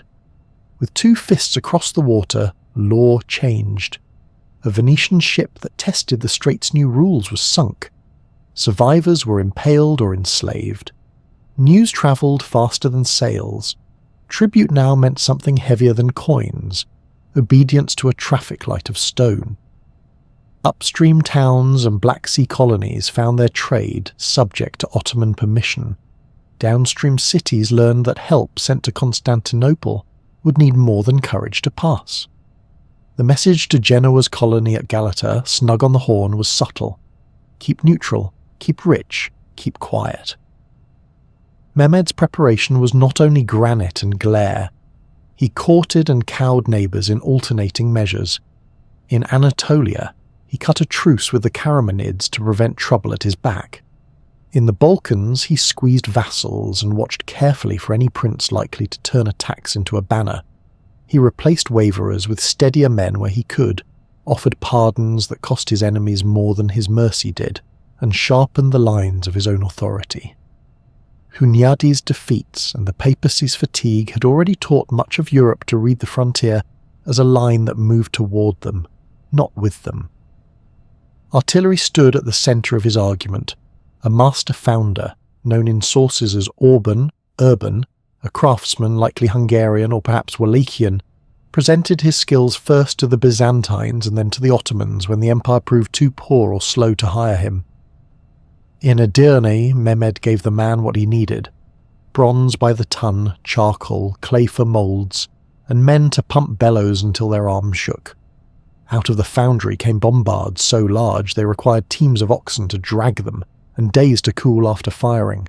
Smaller culverins and siege guns followed in proud files. Roads were graded to bear them, bridges shored, supply wagons stacked with powder, shot, and the quiet necessities: pitch, spare axles, rope, without which grand plans become stories of mud. The army that gathered in the spring of 1453 was a republic of skills under a single will. There were Sipahis, Timariote cavalry bound to land grants, who would ride screens on the flanks and hunt fugitives when the walls finally broke. There were Azabs and other irregulars whose eager bravery would spend itself in the first assaults, revealing weaknesses and tiring defenders. There were the Janissaries, iron of habit, their drill an answer to chaos. Siege engineers laid out lines and parallels, measured distances to place guns where the parabolic language of stone shot would speak most clearly, and ordered gabions and mantelets like a city ordnance. Sappers prepared to burrow, listening for the hollow telltales of countermines and the angry hiss of smoke pushed by air from underground fires. The camp's markets sold bread, onions, salted meat, figs, smiths sharpened tools, imams led prayers that aligned men shoulder to shoulder in intentions that outlasted private fear. The fleet, too, was not merely a threat, but a plan. Transports and galleys assembled in numbers that chroniclers, prone to exaggeration, still agree were large enough to crowd the shore. Under Baltaolu Suleiman's command, the armada would seal the Bosporus, test the chain at the Horn's mouth, and shadow any late-arriving aid across the Marmara. Ropes, rollers, grease, and stout men waited for an audacity whose details were still quiet. If the harbour mouth could not be forced, perhaps the land above it could serve as water for a day. Across the hills of Galata, work parties prepared graded ways. The geometry was simple, the execution backbreaking. Mehmed's approach to the city mixed menace and invitation. Envoys offered terms that sounded, on their face, like life, surrender, pay tribute, keep property and rights. But the terms came wrapped in an empire's momentum. Inside the city, Constantine XI, experienced soldier, last of his house, heard them with a ruler's ears and a citizen's heart. He asked for the sovereignty that had been handed to him as a bequest and a burden. He received in reply the promise of a different order. Negotiations ended where such negotiations often do, with both sides saying they had no choice and both correct. The last pieces fell into place because the ground under them had been prepared for years. Galata declared neutrality in a language of watchtowers and locked gates. In the Morea, the Hexamillion was no shield. The brothers of the emperor, despots of a province that was a memory of Rome, were in no position to launch rescues. Venice weighed commerce against crusade and found the scales attached to different walls. A handful of ships would come, a handful of men, the Genoese condottiere Giovanni Giustiniani among them, would bring skill and courage beyond their numbers.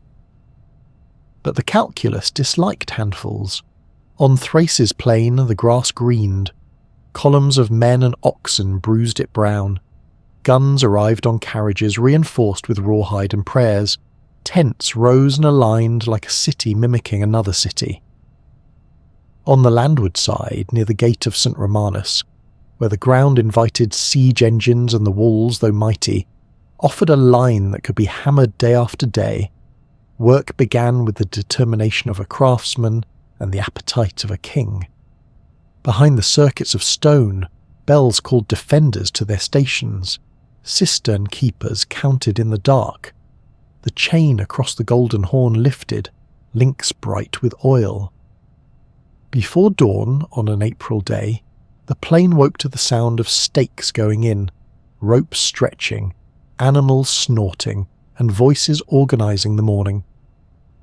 The young sultan walked the lines with a general's eye and a builder's pride. The city on the hill held its breath. The hinge of two worlds was about to be asked a question only gunpowder and endurance could answer. The siege opens as a change in the city's sound. On the morning watch, horns answer horns across the fields. By midday, the plain before the land walls is a carpentry of stakes, ropes, and canvas, oxen squealing under harness, men marking distances and strides, hammers making a metronome out of war. Scouts return to the towers with the same report from different eyes. Tents in ordered rows, kitchens smoking, a freight of a heavy timber stacked like a promise. Then the earth itself begins to talk. The first great gun is sighted and bedded. Fire touches powder. A breath later the air thumps the chest and the stone shot whistles past the outer crenels to bite earth behind. Dust rises. Children cover their ears and grin and are told not to, not this time. The day has changed its meaning. Defenders move into habits that will soon be muscle memory. Watch captains call the roll by towers. Greek names, Venetian names, Genoese names, all braided into one refrain. Wicker gabions are filled with earth and craned up to parapets to build bulwarks behind the old stone. Night shift ladders are set ready. Sledgehammers laid out where they can be grabbed in a hurry. Ropes coiled in reach of hands that will need them in darkness. In the peribolos between walls, carpenters shape spare timbers for braces and sluice gate beams. Coopers wedge staves tight for barrels that will carry water up and in when the fires start. The chain across the Golden Horn rises from its rollers with a scrape like a giant sharpening a knife. Its oil brightens the links. Galleys tuck themselves inside the harbour like ducks under a mother's wing. The guns teach patience and physics. The great bombard, a massive pair of cast bronze halves, screwed together in a belt of iron, drinks powder from measured scoops and eats balls that teams of men roll by crowbar. It fires, then sulks for hours, too hot to touch without gloves, the barrel exhaling heat like a bakery. Smaller guns crack and bark in counterpoint, their faster tempo carving at one curtain wall while the big mouth hammers a chosen section. The stretch between the towers near the gate of St. Romanus, over and over until stone, for all its pride, begins to remember that it is crystal and joint.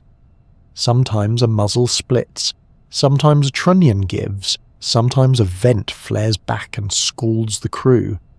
Men learn to love the gun that works and pretend not to know the one that lies to their aim. Across the water, the harbour looks safe until the fleet arrives in numbers that make counting beside the point. Galleys with tall beaks patrol the straits.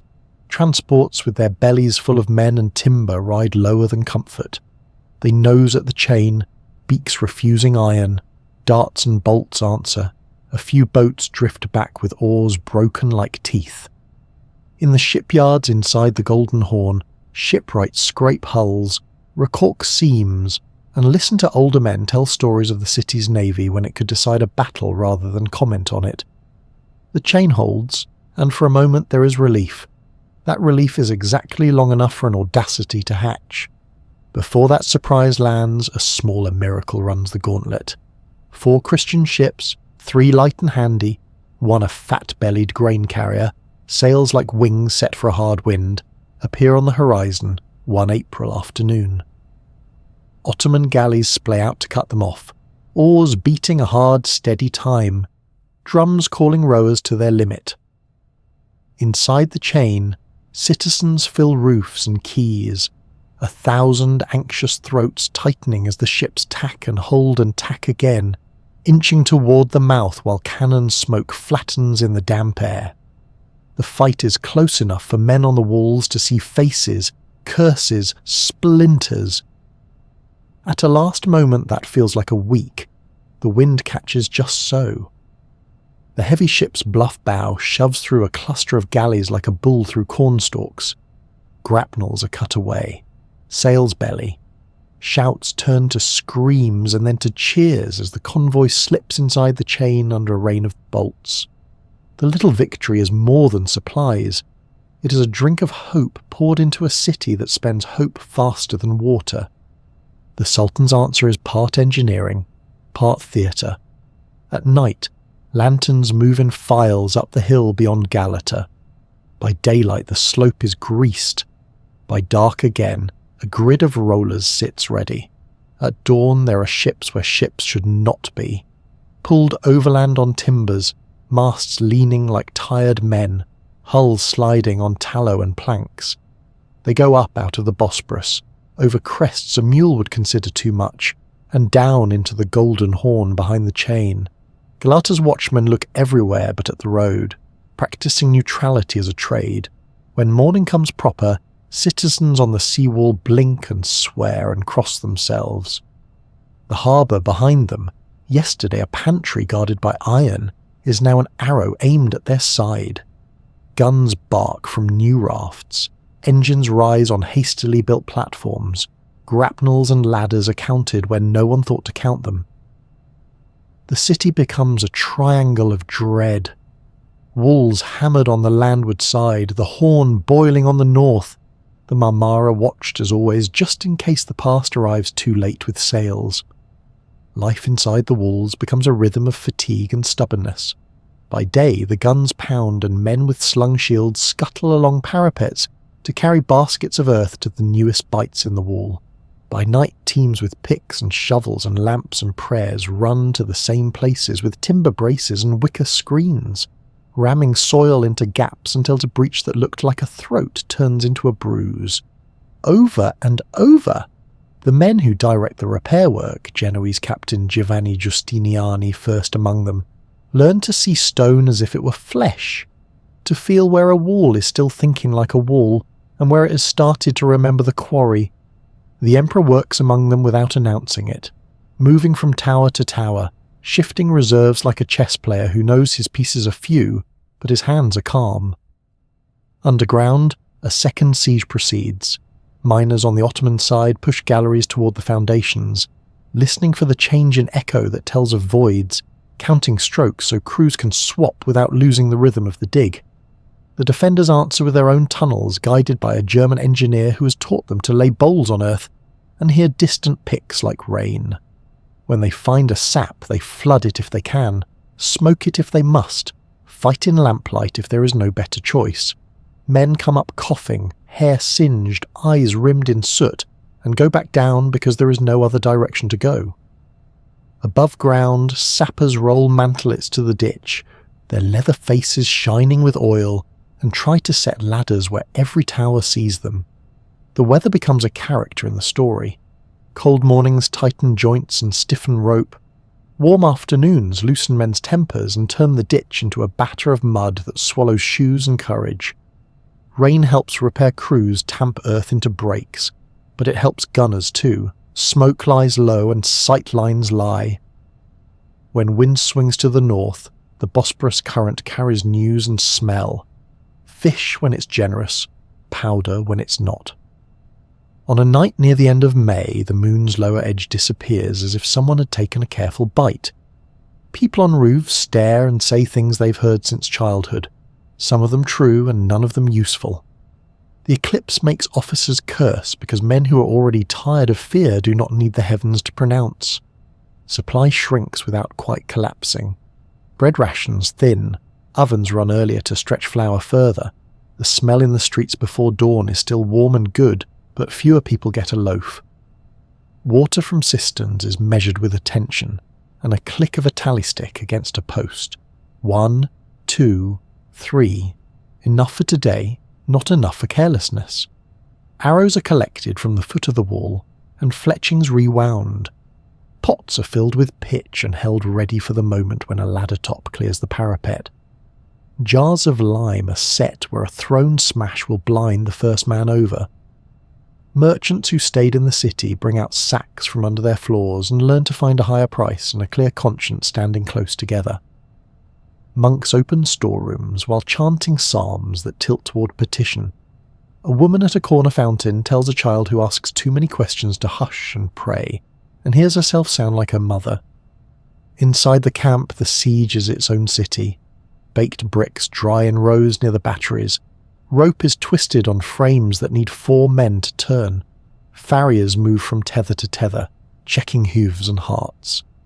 The Imam's prayer at sunset turns ground into geometry, ranks into a promise. Mullahs and dervishes pass among fires with words that weigh as much as bread. A gun crew learns that if the third member is too slow with the swab, a burnt hand will follow.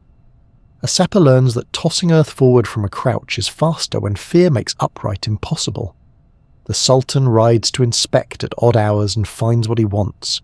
Gunners sober, Janissaries kit in order, ladders bound tight, gabions stacked high, the count of shot and powder tallied by a clerk whose figures please him because they are dull. Sorties from the walls prick the siege like a needle sewing a wound shut from the inside. At dusk, a postern opens and a handful of men run out under shields, set fire to a siege tower's skirts, and run back with arrows in their backs and success in their teeth. At dawn, a larger party rushes a gun while it's cooling, spikes the vent and is repelled by a wave of men whose morning bread was interrupted. These sparks of aggression buy hours and pride, and every hour spent in argument at the ditch is an hour not spent in agreement at the breach. The Sultan is irritated but not dismayed. Irritation is a seasoning he knows how to cook with. The breaches at last begin to look less like mistakes and more like decisions. A curtain near St. Romanus loses its face in a morning's firing and becomes piles of stone that flank a ramp of rubble sloping up to the inner wall. The defenders lay down stakes and pull them up, reshape the slope like potters shaping clay while the wheel keeps turning. They drag heavy wagons into place and upend them as barricades. They lash doors together to make a fence that hates ladders. They stack barrels and fill them with earth until a gunshot splashes dirt instead of shivering stone.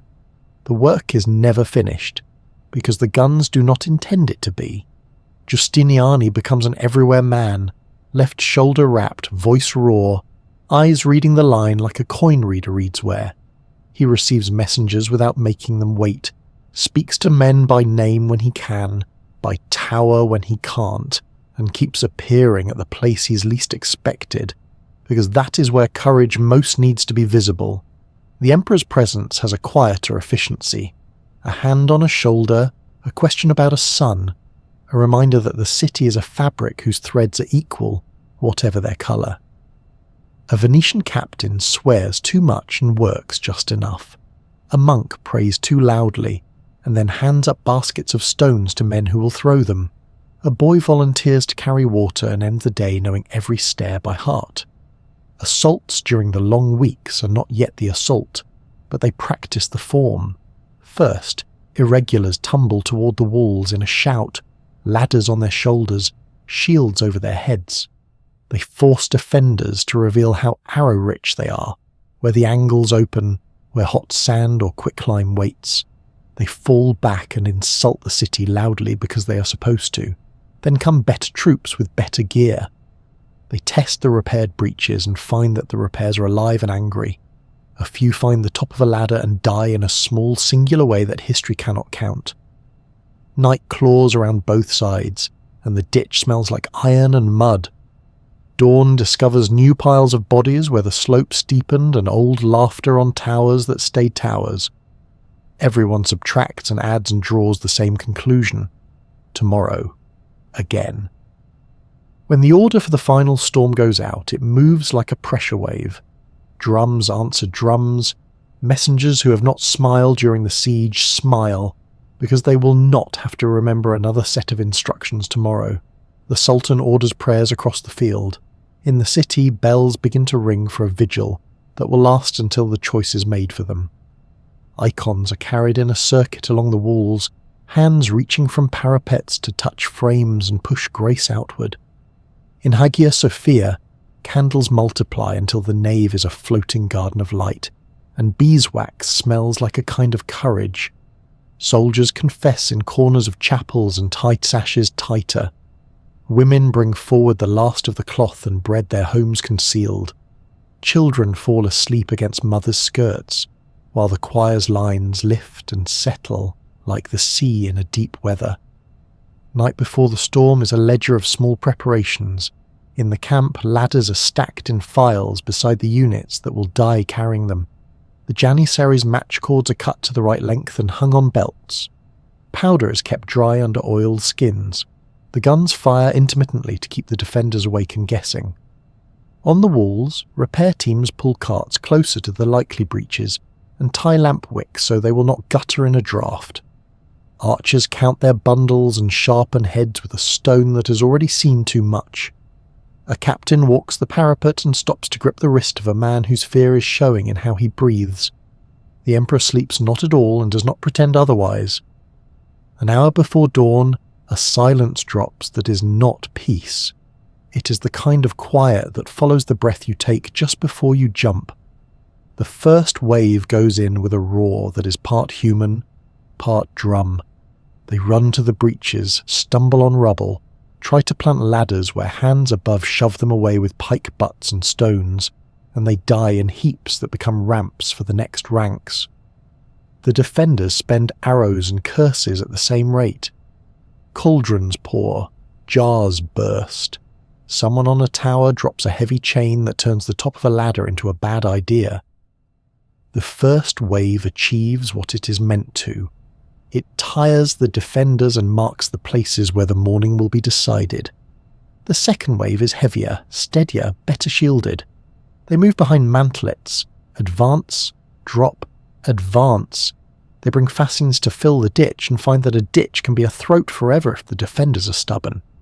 The guns add their sick music where they can without murdering their own men. Smoke begins to make the city and the camp smell the same.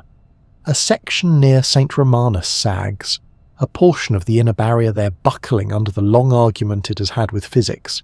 Giustiniani is there and nowhere else, moving reserves like a Misa moves coins, a crossbow in his hand or a pike depending on where the next 10 seconds will be decided. A bolt or ball or fragment finds him, sources disagree on what, drives into his chest or his arm under the shoulder. Pain makes the decision his mind would not. He is carried toward the harbour gate, face grey, the Emperor begging him to stay and promising a surgeon and refusing to believe the mathematics of wounds. Word runs along the parapet faster than any runner. Giustiniani is leaving. Men who have built their bravery out of his presence feel the scaffolding shake. The third wave waits for that shake. The Janissaries step from their ranks as if from a rehearsal hall. Files straight, shields close, officers' staffs tapping a tempo into the morning.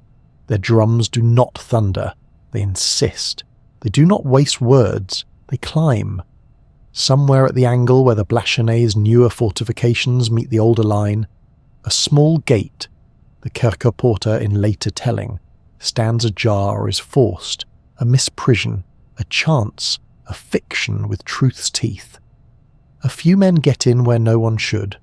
A banner appears in a place where no banner has the right.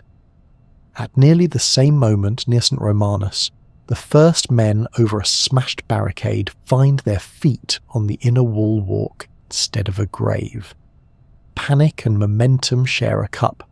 Defenders trying to fall back in good order find the postern behind them choked, or the inner gate closed at the wrong second or opened at the worst. The trick of layered defence, the elegant step back from outer to inner, fails when a handful of attackers appear behind a handful of defenders already fighting forward. Constantine XI sheds what marks him as more than a man, and becomes one in the kit of a soldier. He's seen in 3 places at once because memory needs him to be. Near St. Romanus, where the breach runs like a hot crack through cold glass. Near the Lycus Valley, where earth makes a funnel. Somewhere on the inner line where a knot of his men is still holding and needs a hand on its back. He asks for no quarter and finds none. He gives an order whose words are lost under the sound of iron on wood. He vanishes into a turbulence that will label his corpse only with rumour. A few recognise the last emperor's body, and then are not alive to tell which one it was. Inside the Golden Horn walls, Ottoman ships that woke on hills now sit on water, their oars biting the harbour calm. Grapnels snag, ladders scrape, archers on rafts find angles that annoy the defenders into distraction. The chain has become a question with the answer already given. Behind it are ships, and, behind the ships, a city too busy at its landward mouth to swallow a second hand at its throat. At a sea gate near the Blackernay quarter, an opening is forced from both sides at once, the math that always wins. Men who have not said 3 words to each other in the same language all spring the same distance when a bar falls and hinges swear. The moment when the defenders know breaks inside each man at a different second. For some, it's the sight of a foreign banner on a favourite tower. For others, the arrow that comes from a direction where only friends should be. For others still, the chorus of different drums arriving from 2 streets at once. Some run to the great church because their feet know the way, and all the city's stories end there. Some run to the harbour because ship is an old word for escape. Some find a corner and keep fighting because that is the only vocabulary left. Officers do not stop commanding because men have stopped obeying. They keep speaking orders as if grammar could put things back the way they were. A last countercharge near St. Romanus knits together men who did not know each other at dusk the day before, and will never know each other's names now. For a few minutes the slope is a seesaw, and then it is a slide. A Janissary band plants a banner in the shadow of a tower that has been counted in lullabies for 100 years. The ground underfoot is stones, shields, bodies, and nothing that was meant for walking. The inner gates that should have shut like eyelids have no strength left in their muscles. The sun, which has been patient with both sides, finds it at last on the outer squares of the city, and the morning looks ordinary for an indecent second. Within Hagia Sophia, the choir has been singing so long that time forgot how to count. Doors are barred with furniture no one would have moved for any other reason. Gold and wood pile into a barricade that looks like faith building itself in an afternoon. The crowd inside is the city fugue in human form. Householders and merchants, children and old soldiers, monks and elegant women who have never stood this long before and will never again.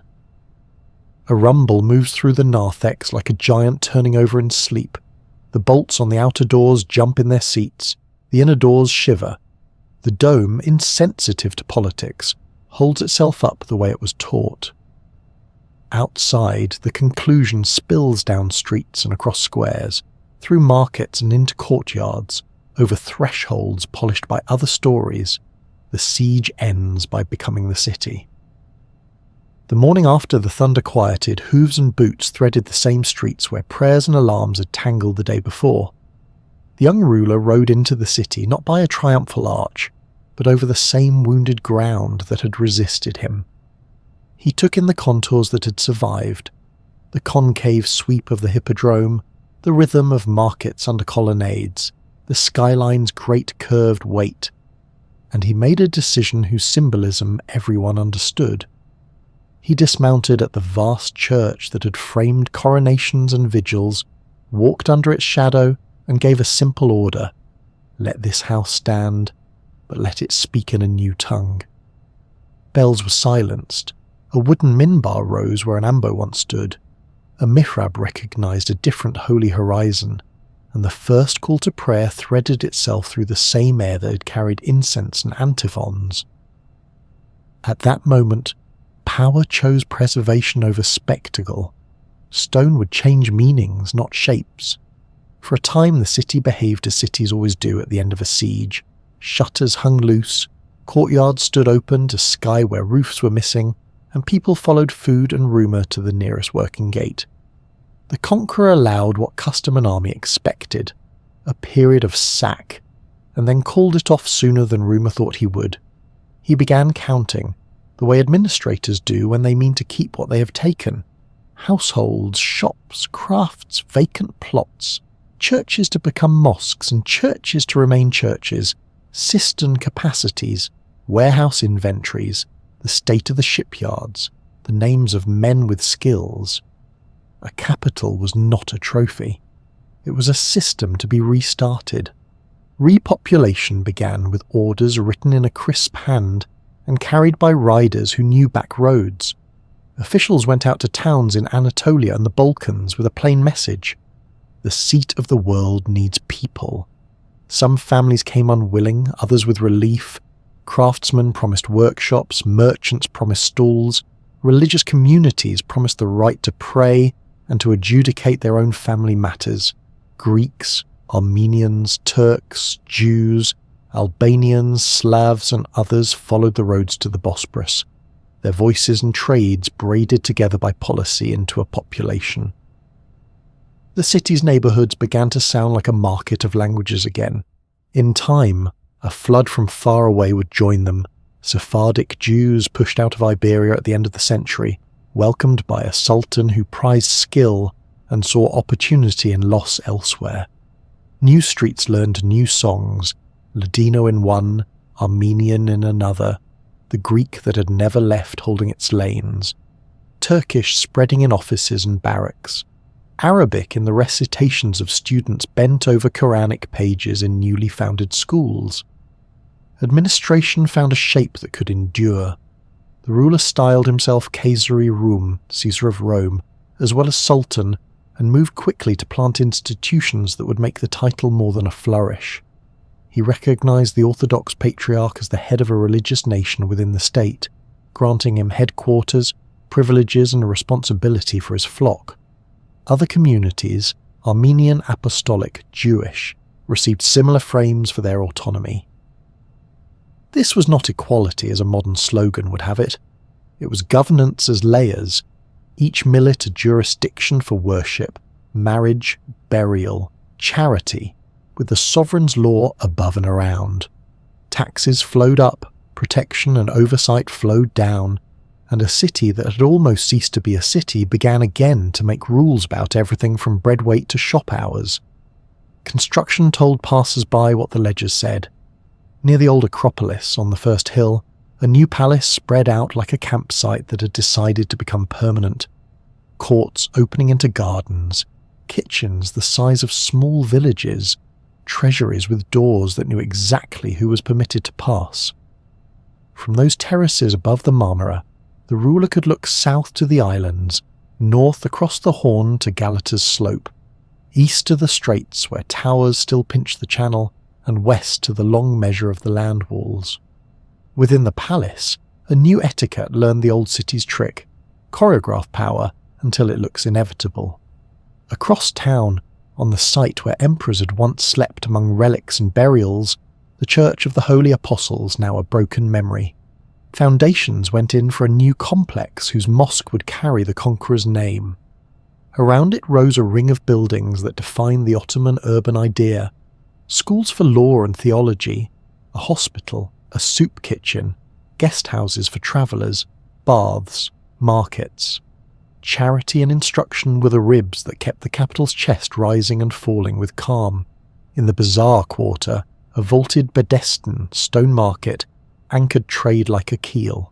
Stalls multiplied along its flanks until lanes turned into a maze scented with leather, paper, musk, and roasted nuts. The old aqueduct, still striding into the city with Roman confidence, was repaired and pressed back into service. Its arches began again to carry the quiet arithmetic of water to baths, fountains, kitchens, dye works, and gardens. The harbour on the Horn received attention a navy understands. The arsenal expanded, timber yards stocked, forges beat metal into anchors and nails, rope walks measured out hemp into miles of cord. The city's old skeleton stayed visible even as it learned new gestures.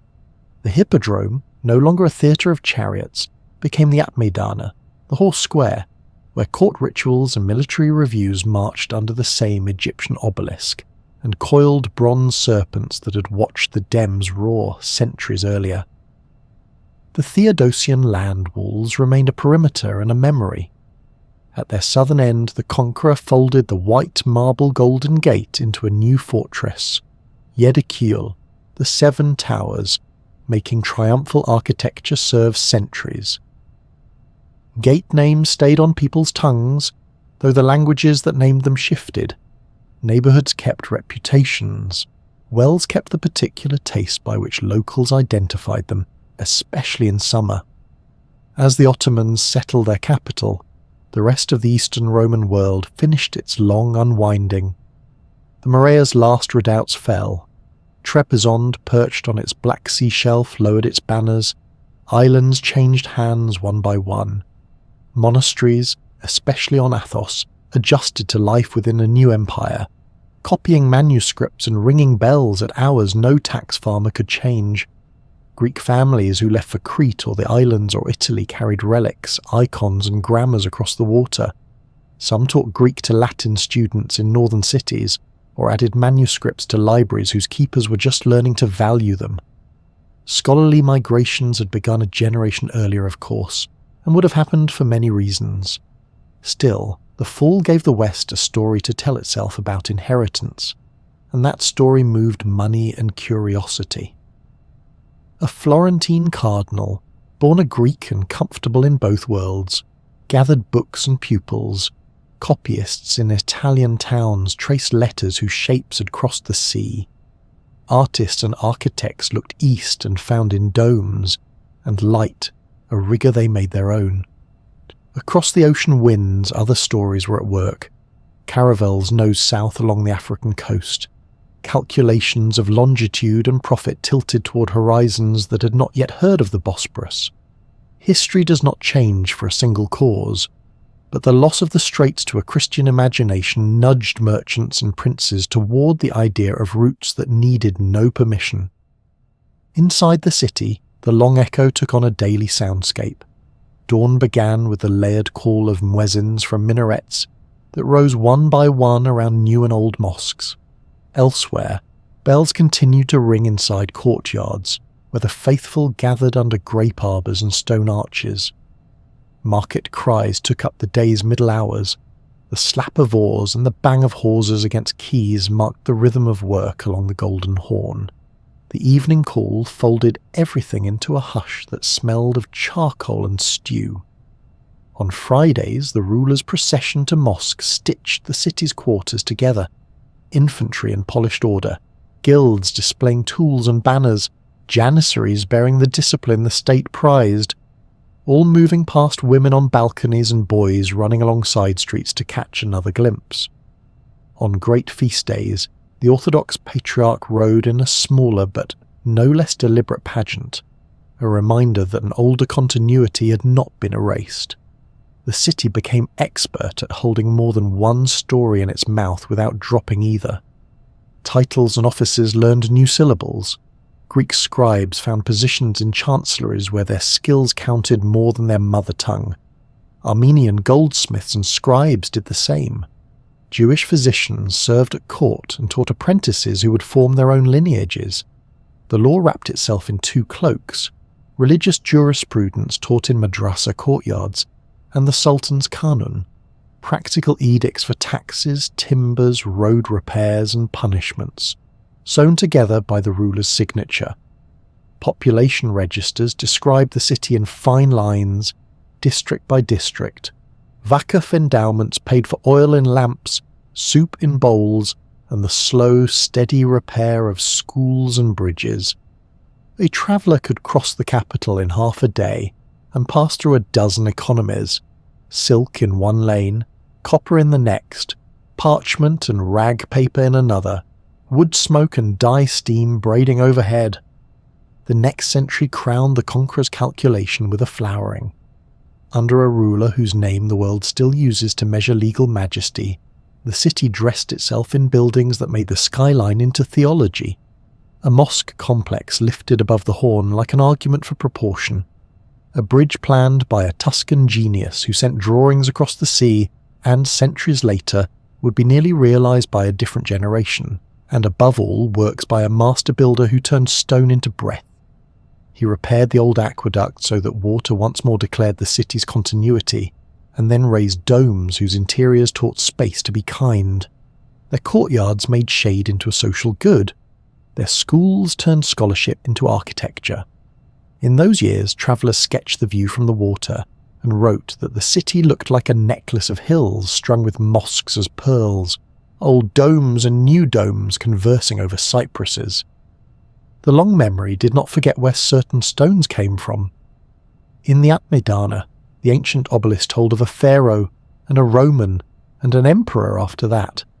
The serpent column whispered of Delphi and a war that had even then already been old. People met friends by the serpents or under the needle, the way earlier citizens had, and in doing so confirmed that place can hold fact longer than chronicles do. In the Fatih district, people said the old church for centuries when they meant the mosque that had replaced it, the way the tongue plays with time without impoliteness. Near the sea walls, fishermen still knew the eddies and could tell you which gate their grandfathers had used as a name. Children counted towers. Old men traced in the air where the old chain had stretched across the harbour. A shipwright might tap a plank and tell a boy that wood, like a city, holds a sound if you listen with the right knuckle.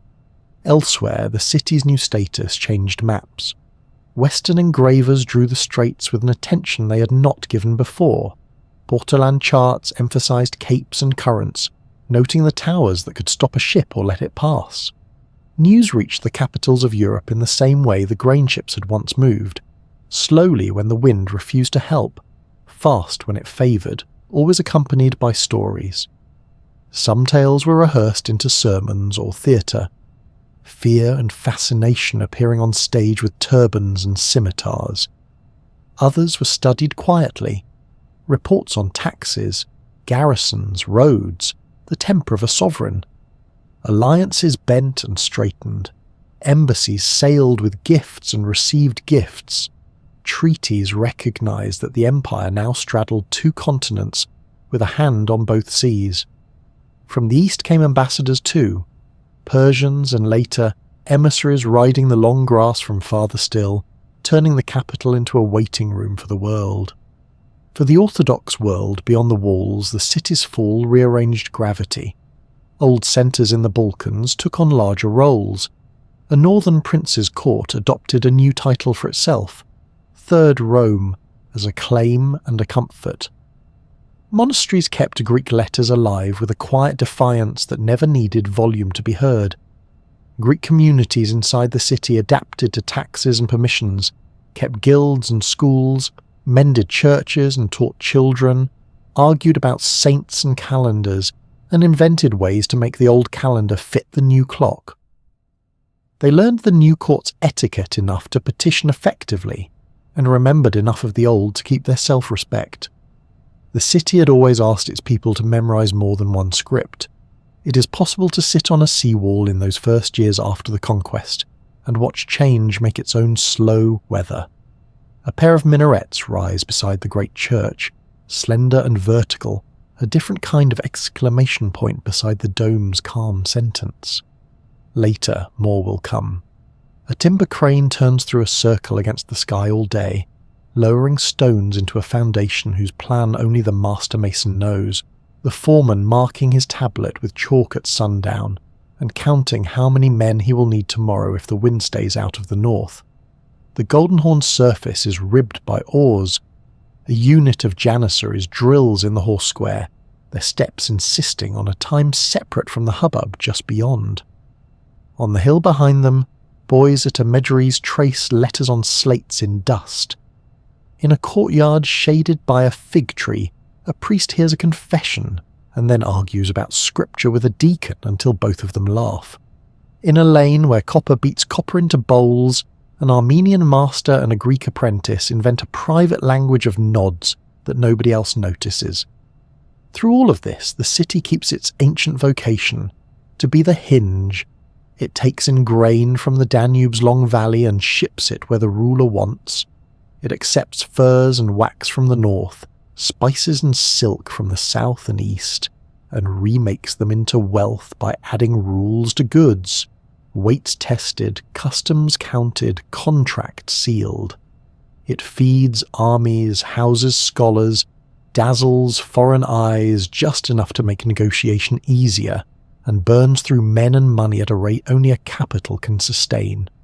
It becomes, to those who feared it, a menace, to those who loved it, a proof that conquerors can be builders, to those who calculated a port whose rules must be learned, and to its own citizens, old and new, it becomes what capitals always are, the place where you complain about taxes, praise the steady hand of engineers who keep water running, curse officials who have forgotten humility, bless the baker, and teach your children which streets flood first in spring. At night the Bosporus turns black and glossy. Lanterns on hills draw lines that look like constellations grown tired of staying in the sky. Somewhere on the first hill a guard turns a key in a door whose bronze knows more names than any court poet. Down by the horn, a watchman walks past a rope that once carried a chain and now carries only his shadow. In a courtyard near a church whose dome faces a mosque whose dome faces the same weather, a cat leaps from sill to sill and knocks a fig to the paving. The fruit lands softly, splits, and releases a small, sweet scent that might make a passing janissary think of a village orchard, a merchant think of a ledger's good day, a monk think of Eden, and a child think of nothing at all except how to catch another. The city, which has learned to speak so many languages that silence is one of them, lies awake with its stones remembering,